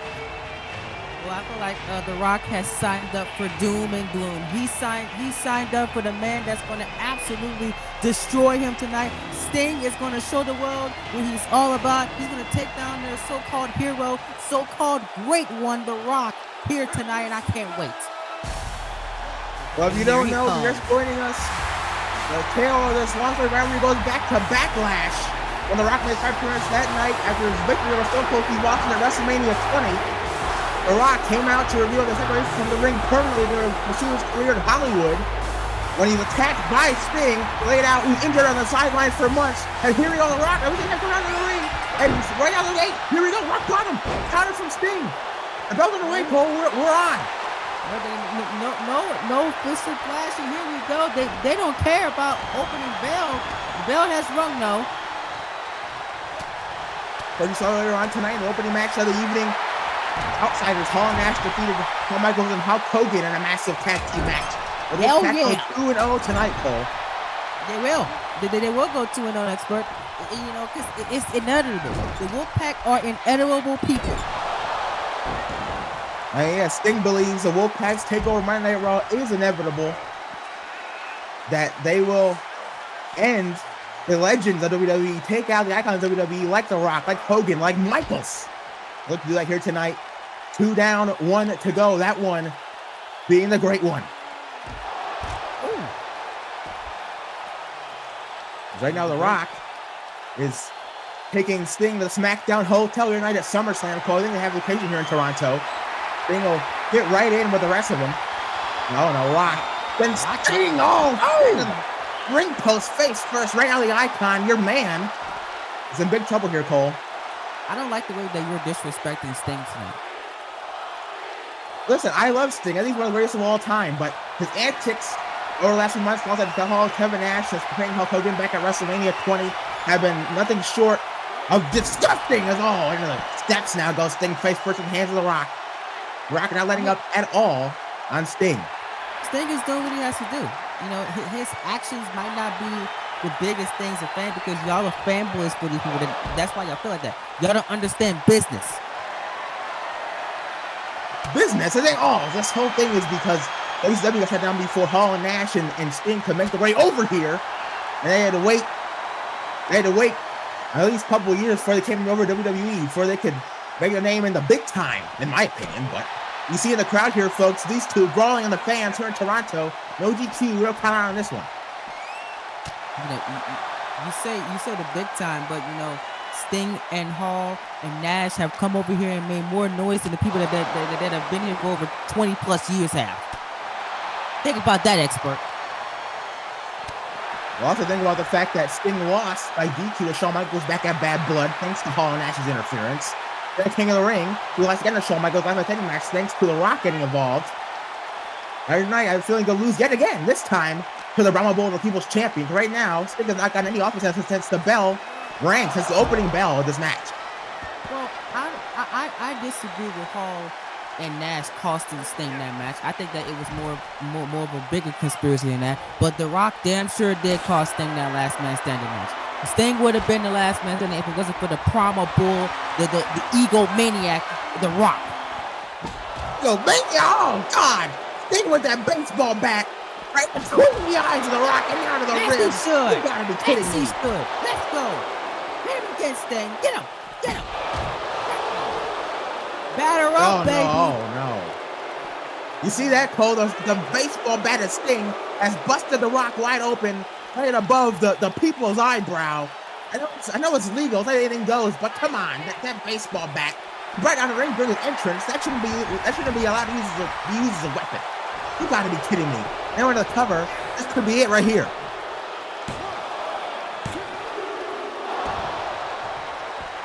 And The Rock got it too. I'm sure you are loving this now, Cole. Now that Sting's in control, how do you use a weapon to even the odds against The Rock? You see Rocky dazed and confused on his feet. Don't you know exactly because of the blood pouring from his forehead here. Now Sting's in firm control of this no GQ contest. Stinger splash, no. Counter from The Rock. Rock with the reversal, big clothesline. Here another one. Here comes The Rock. firing up here off the ropes. Jumping clothesline takes down Sting. It could be opening that The Rock needed in this match, Cole. Oh no. Limo. One of the worst That's why moves in pro wrestling. People's elbow. No. Counter from Sting. Now Sting up. Here we go. Man called Sting is about to be open right now at third. Let's go. Spine buster from Sting. Shades of The Rock there from the Icon. He does it better. Oh, give me a break. Remember earlier on tonight, you saw Hogan in his locker room speaking to a mystery man after the loss to Hall and Nash. You have no idea who that man was, but Hogan said they couldn't believe his eyes. Whoever that mystery man was, Hogan cannot believe it. I hope this mystery man don't make his way down this matchup. Hope they stay far away. And yeah, remember, anybody can get involved in this match. No DQ, no count, everything goes in this one. I hope everybody stays in the back. Michaels and Hogan and Hall and Nash, they should let these two brawl it out. Man-to-man, one-on-one. In this thing, once and for all between the WWE and Team Wolfpack. And Sting with the forearms now. Has The Rock down. This is not good at all for the Great One. Exactly. I agree, expert. Stay away. Let these two men do what they have to do. Look at that spine buster. You see? He did it better than The Rock could ever do it. Well, he didn't get the job done there. Only a 2 for Sting off that spine buster. So got him pretty well executed there from Sting. Is now into the corner. Goes The Rock, and again the chops. The knife edge chops to the chest from Sting. Of course, Sting, arguably the Great One, the People's Champion of WCW for a very long time. The Rock, People's Champion, WWE is all. Vader bomb off the middle rope there. Of course, Sting and Vader in great WCW history back in the early 90s. Is now, Sting, some of his old rival titles here against The Rock, is up to the top rope. These two go all the way down for the Great One. Superplex off the top rope, nearly struck the damn ring. That could be all, Cole. Well, that is going to do it. Because Sting is setting up for the end of The Rock. And by the way, The Rock, just let the hair go, man. Like, your hair is slowly fading out off your face. Just cut it off. Go bald. Now, will you stop it? This is now Sting with the chair for The Rock. Caught it. Counter. Counters into a massive bulldog. He record that one out very often, but he did tonight and was very effective. That's the Great One now eyeing that steel chair. Hey, watch it. No. I didn't say that one Sting with a baseball bat earlier on. Chair to the face of Sting and now to the back of the head. The Rock beating off on the Icon here and getting exactly what he deserves, in my opinion. What he deserves? This is not what he deserves at all. After all these months, exactly what he deserves. Flying on the pine from The Rock. And Cole, you know what's coming next. You know what that means. A second time the charm for The Rock. If he hits this, it could very well be over. The most electrifying move in all entertainment. The People's Elbow. Hook of the leg, center of the ring, it's over. No! Oh, no. You gotta be kidding me. What do you mean you gotta be kidding me? Somehow. Resilience of Sting. This is the resilience of the Icon. It is different when you're fighting people that are known as an icon. I cannot believe this. What matches have been here at SummerSlam, folks. Sting is up and Sting pound The Rock to bring it. You heard that earlier on, the crowd almost 50-50 now in this one. Toronto almost getting behind Sting a little bit. I don't know why. Now, wait a minute. Sting pulls him in. Let's go. That's why. That's why they're behind Sting. Moves like that, baby. Over the leg. 3. What the hell? What? That was 3. That was 3. I seen the hand. No, that was 3. Extra, you know it.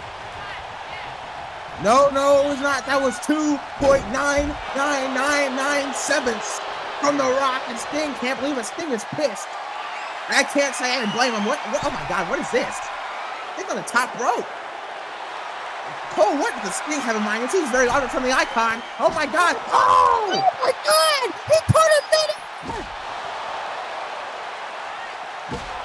Oh, God, The Rock using Sting's own bat against him. Batter up, says The Rock. The baseball bat to the rib cage of Sting as he went off the top rope with a cross-body attempt. And now Sting, just like they turnabout, it's fair play again. Oh, my God. The bat to the ribs and again right between the eyes.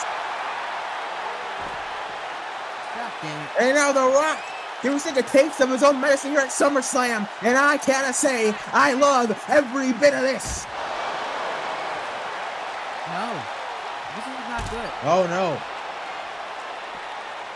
Rock has a look in his eye here, Cole, going back to the king of the ring, where The Rock returned with a walk for the announcer's table. The Rock destroying Sting with a massive, spine-tingling rock bottom through the table, and Toronto is loving it, and so am I. That's gotta be it. It's the end of the Wolfpack right here, right now at SummerSlam, Cole, but The Rock isn't done. That's the end of the cover. That's it. Come on. Yes. Hell. Yes. Thank goodness. Thank goodness. I thought it was over. I thought it was over. You gotta be kidding me. Let's go. Ball to the Nash. Not the crowd. The outsiders. Don't ball with the outsiders on the floor of The Rock. Right. It's disgusting. Right. Thank goodness, man. I thought that crappy Rock was about to win. But Kevin Nash and Scott Hall, the saviors of Sting. You love it. Once again, just like what back you said, in expert? the ring. Is it going to fall your face? Choke Sting through the table by Nash, baby. It's over. Too sweet, baby. Come on, expert, hit me up. Too sweet. If you don't stay away from me.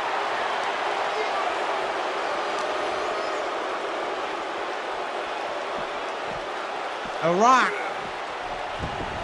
Scott Hall, Kevin Nash celebrating. The Rock is done. No.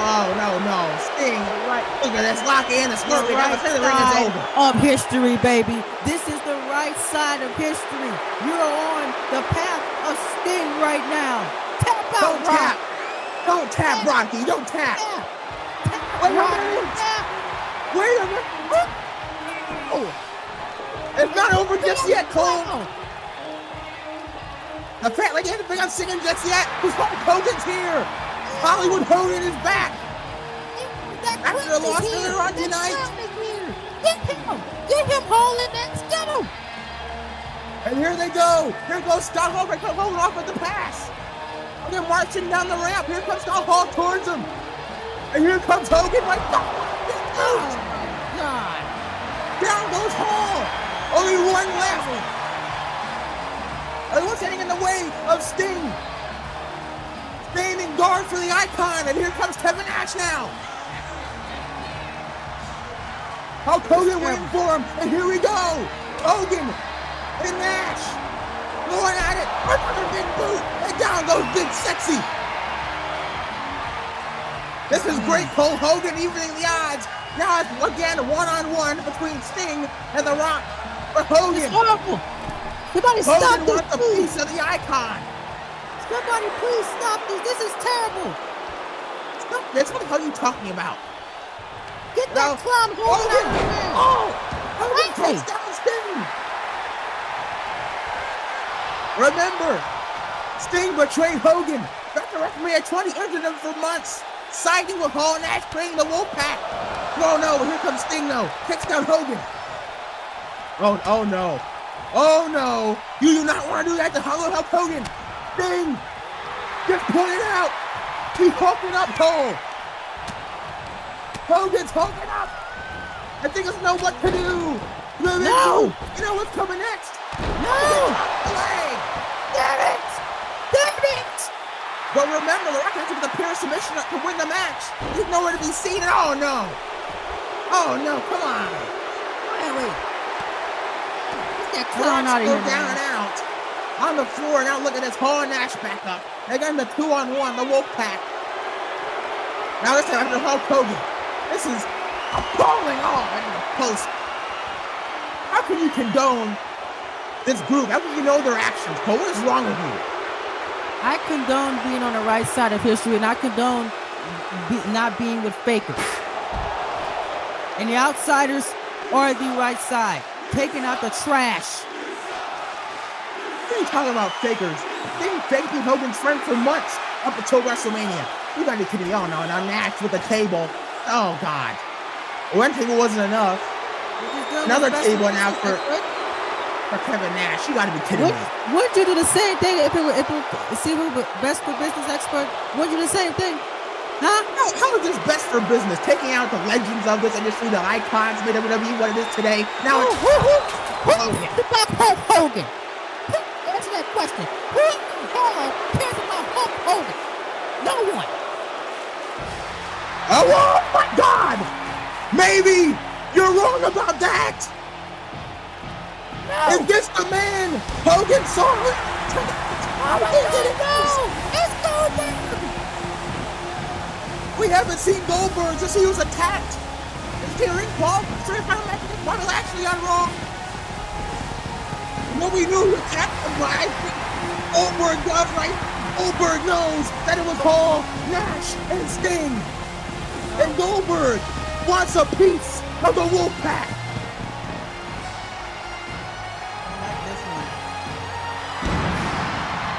If I were Hall and Nash, I would be out of this building. I would be a couple states over by now. Get him. Double team him, guys. Do it now. Don't wait. Don't wait. Goldberg! This spear Kevin Nash all the way back to the United States of America. And Stone Cold running away. Touch him here. Now, what are you doing? You fight. Oh no, Goldberg in hot pursuit.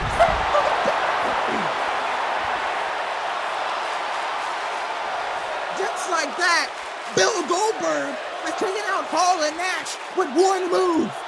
One spear to both. And down go the outsiders. And there's only one man left. No. Goldberg, think about what you're doing. Think about what you're doing, Goldberg. I think he's wrong hard about this on his couch for the last 2 weeks. A massive spear to Sting. Goldberg evening the odds. 2-on-1, 3-on-1, 100-on-1. Doesn't matter when he's going up against Bill. Mother effing Goldberg. Oh no. Oh, you know what time it is? Thing goes up. Thing goes down with a jackhammer.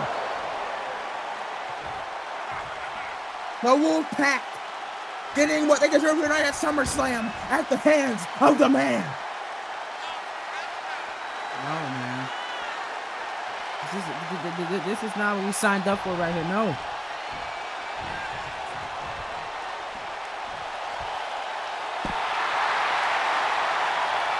Canada on their feet as Goldberg just went down to his crowd before heading to the back. I mean, I guess you could say we're back to 1-on-1. And oh my God, bloodied and beaten, The Rock still stands. Isn't this great, Cole? Isn't this great? The Rock. It's terrible. So just bring it. USOB to Sting with one final rock bottom. Into the cover. The Rock defeats Sting at SummerSlam. One of the worst things I've seen of all time. Terrible. Unreal. Thanks to Hulk Hogan and a returning Goldberg, The Rock vanquishes the Icon. You're the biggest party of the summer in a massive, heated grudge match. Thank you for letting us join you for this night, this epic night, as we move on our Icon here at SummerSlam. For Cole, I am expert and I say thank you for letting us call those epic encounters.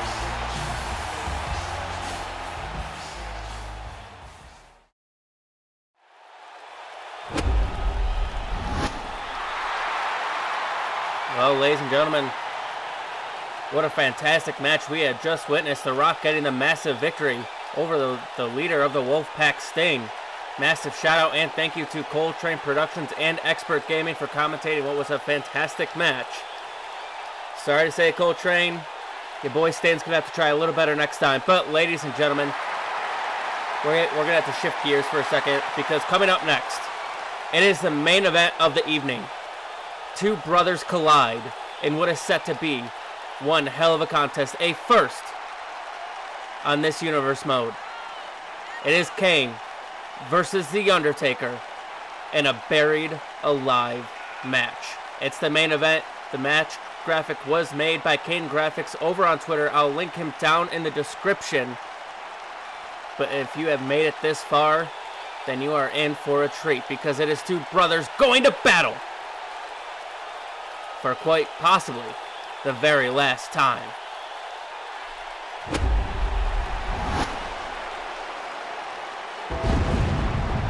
Ladies and gentlemen, the time has arrived.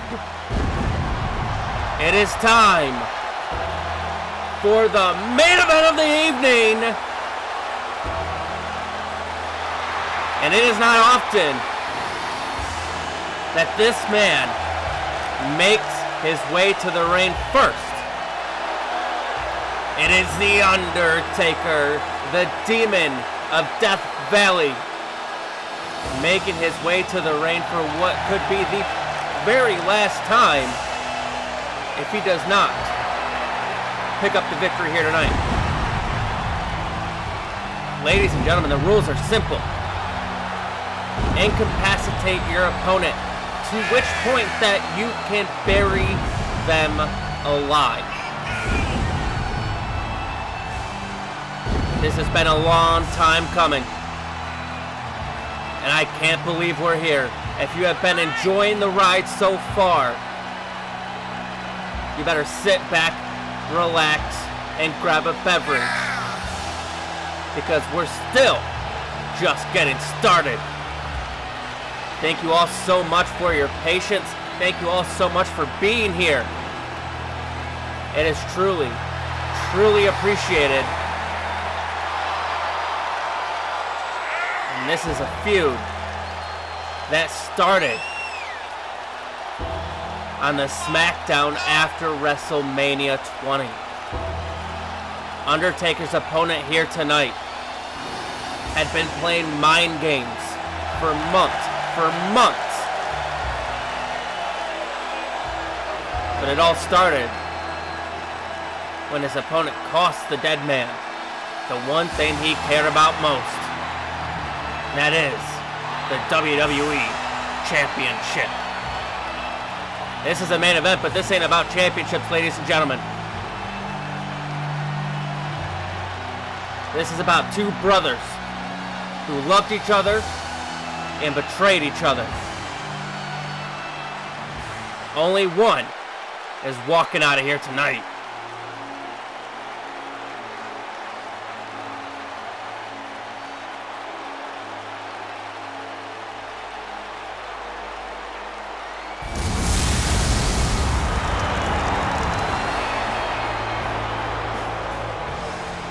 He said a long time ago that he must break what broke him.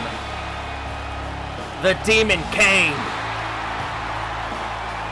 who has been stalking his brother for months. Kane feels that he was always forced to live in the Undertaker's shadow because the Undertaker was afraid of what this man, this monster, is capable of. And he said here tonight, he's going to shed the mask. And in doing so, he is going to shed that shadow that the Undertaker cast on him for all those years. The Big Red Machine is here to fight here tonight. It is a big fight field, ladies and gentlemen. It is your main event. It is what SummerSlam is all about. Who do you got for this one, ladies and gentlemen? Who is getting buried alive? And this match is underway. And I think it's very clear who these fans here in Toronto are favoring. It is not the first time that these two have stood toe-to-toe, but it very well may be the last time. Kane reluctant to remove that mask, and the Undertaker says, I'm going to remove it for you, as Kane looking for the chokeslam here early. It didn't take long, but Taker fighting right out of it.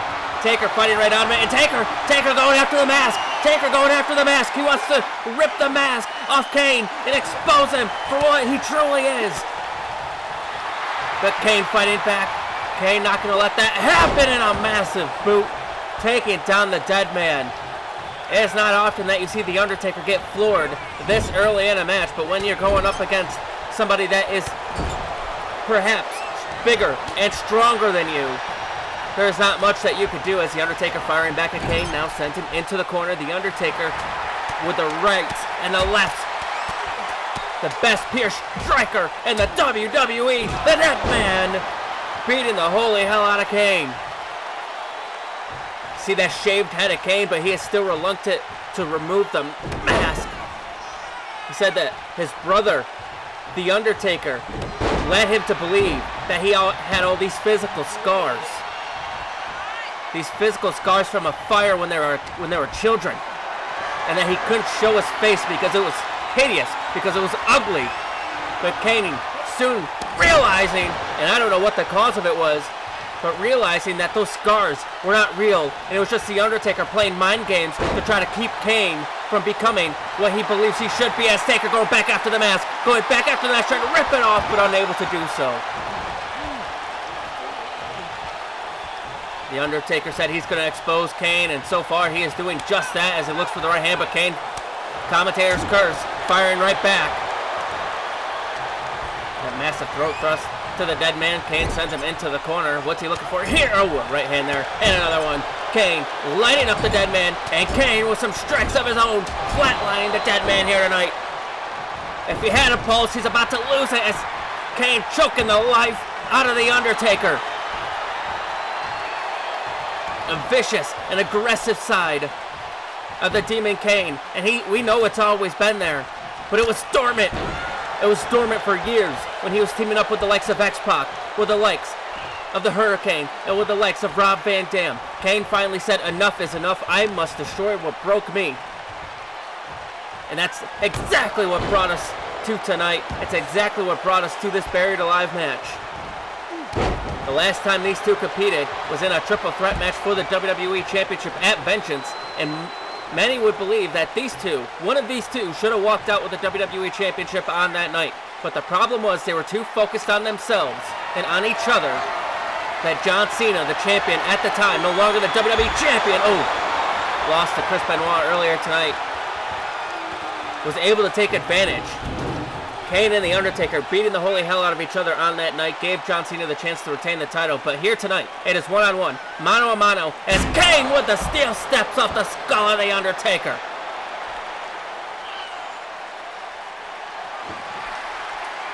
Taker somehow still able to get back up to his feet, but Kane's got a steel chair now, and Taker caught it. Taker caught it. Looked like he may have bounced it off the head of Kane himself, and now Taker with the right hand, and another one, and another one. Taker lighting up the Demon, known as Kane. Good God, off the ring post. Good thing that mask is on, or I fear that Kane might be busted open after that. Now Taker rearranging the furniture, taking apart that announce table. They have not been too kind to us here tonight in Toronto. The announce tables have been going through some hell, as Kane with the right hand and a slap across the face to The Undertaker, and that Taker had to have been pissed off, but I think he was more shocked than anything that Kane, his younger brother, slapped him right across the face. And now Kane, wait a minute, Kane's got Taker! Kane's got Taker with a choke slam through the announce table. Ladies and gentlemen, this is not going to be for the faint of heart. This is not going to be a wrestling match. This is going to be an all-out war. And now Kane lifting up his older brother on his shoulders, taking him up to the Buried Alive area, but no, Taker able to slip out the back, up to the grave mound there, and Taker with a right hand and an uppercut right to Kane. And now Taker's got Kane up on his shoulder this time, and now it's Taker handing Kane off the steel steps. Good God almighty. It did not take long for this match to break down, ladies and gentlemen, and you expect nothing less from these two brothers, these two that know each other so well, as now Taker sending Kane into the corner, back inside the ring, going to try to keep it in the ring as here comes Taker now. Here comes Taker looking to get back into this contest with the snake eyes. And he follows it up with a big boot. And then a leg drop for good measure.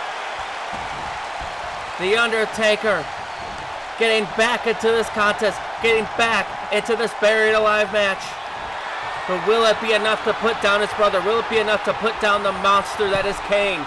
Taker looking to take Kane to school. A little bit of old school. This could be the beginning of the end. This could be the beginning of the end, and Taker's calling for it here. Taker looking for the tombstone, but Kane slips out the back, and Kane goes after the back of the leg, the back of the knee. It looked like Taker was about to nail Kane with that tombstone. Could have been the final nail in the coffin.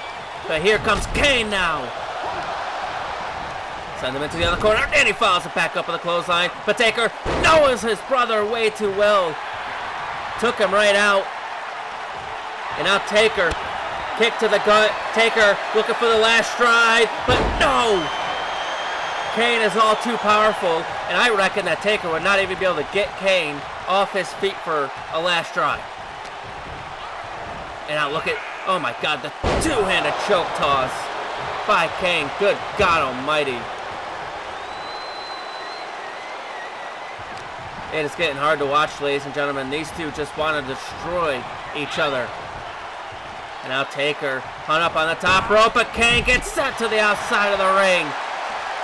And now Taker not looking to waste time with a suicide dive over the top rope, taking down his brother. And Taker's not done yet, and I agree with these fans, this is awesome.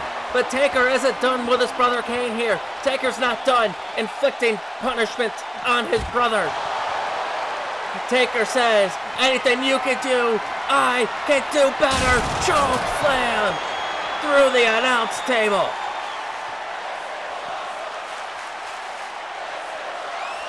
That's gotta do it. Taker sending Kane back inside the ring. Why is he not going up to the grave mound? I'm not sure.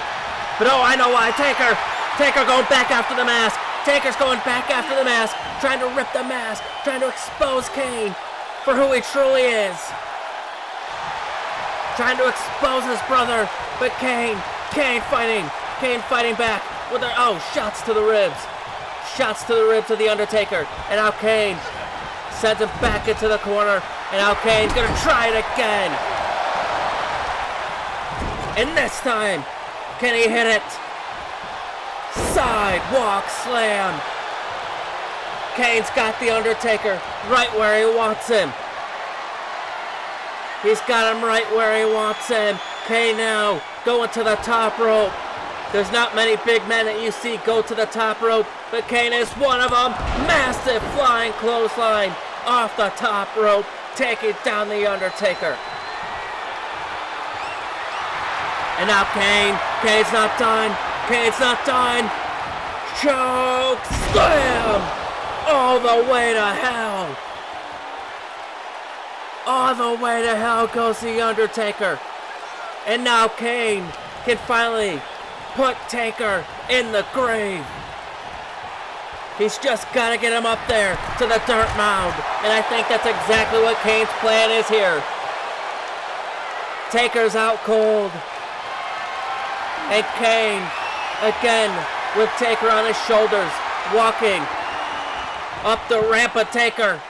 I think Kane's back may have given out there. Taker able to slip out the back, and now Taker lining up his brother. Lining up Kane, but now Kane, oh my God, a headbutt to Taker. One's got to think, what's going to be left to Taker after this? If he doesn't get buried alive, what's going to be left after Kane? If he doesn't get buried alive, as now Taker still fighting, still refusing to quit, and now Taker throwing Kane even closer to that dirt mound, even closer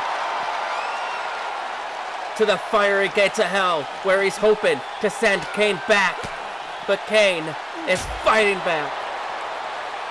And now Kane with a right hand and an uppercut. Kane lighting up the Undertaker and floors him with a clothesline. Good God almighty. Good God almighty. These two beating the holy hell out of each other. And now Kane's got Taker back up on his shoulders. Could be looking to throw him in the dirt mound. Will he get him? But no, Taker slips out the back this time. Taker slips out the back again. And now Taker stalking his man. Taker going back after the mask. Going back after the mask. Gonna try to expose Kane before throwing him into that dirt pit. But Kane firing back. Kane fighting back, not letting him take it off. Kane still not willing to take off that mask. And now Kane looking for a choke slam. But no, Taker fought out of it. Taker fought out of it. And now Taker's got Kane. Taker's got Kane. Tombstone on the stage. A tombstone on the stage. That's gotta do it. Up on his shoulders. Taker throws Kane into the fiery gates of hell.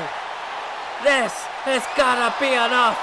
Calling for the dirt to come flying from the sky, but Kane's getting back up. Kane's getting back up. How in the hell is Kane still moving? Let alone climbing to the top of the stage to meet his brother again. And Kane with an uppercut and a massive boot laying out his brother. You've got to be kidding me, ladies and gentlemen. I don't know how Kane was able to survive that tombstone on the stage. And now where the hell is Kane taking Taker? To the other side of the stage. It looks like he's got something devious in mind trying to throw Taker off it. But Taker able to catch himself. And now Kane looking for the choke slam. But Taker fought out again. Taker fought out again. And now Taker trying to throw Kane off the stage. Trying to throw Kane off the stage. And Taker with a shot to the back. A shot to the back. And now Taker's got Kane. Taker's got Kane. Wait a minute. Choke slam off the stage.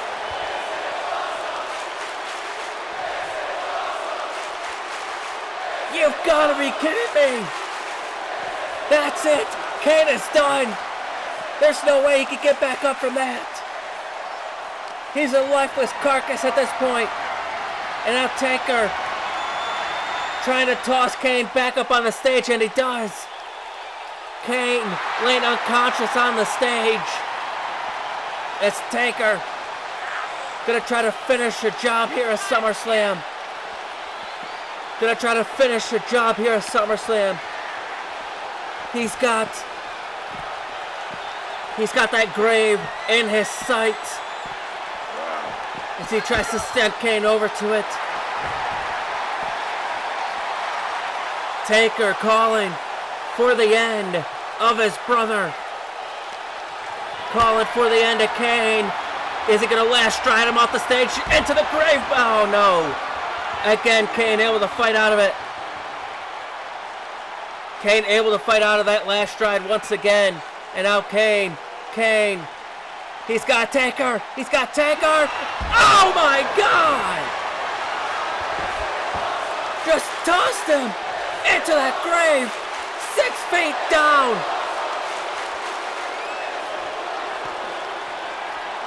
That is it. Kane's calling for the end. What?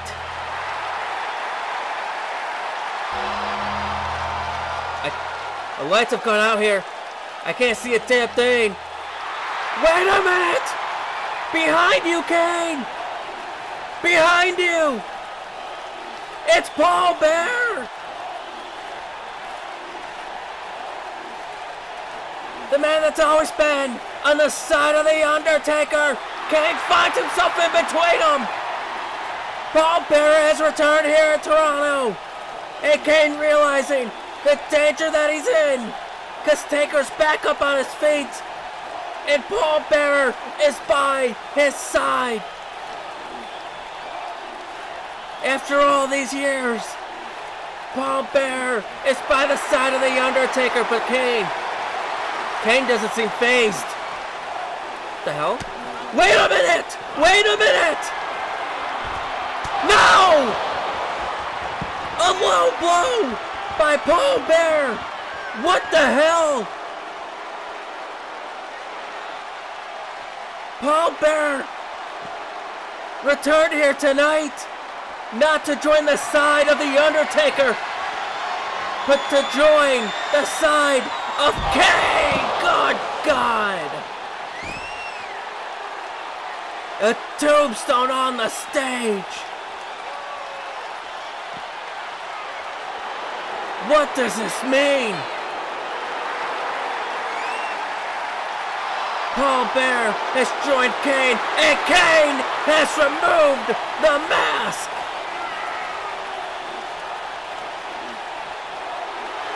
Kane said he was gonna shed the mask and shed the burden that his brother had over him for all these years. And now Kane, choke slam off the stage, 6 feet below.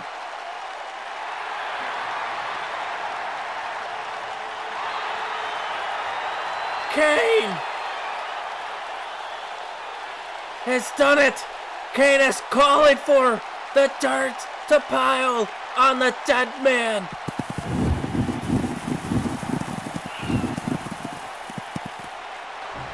And there it goes.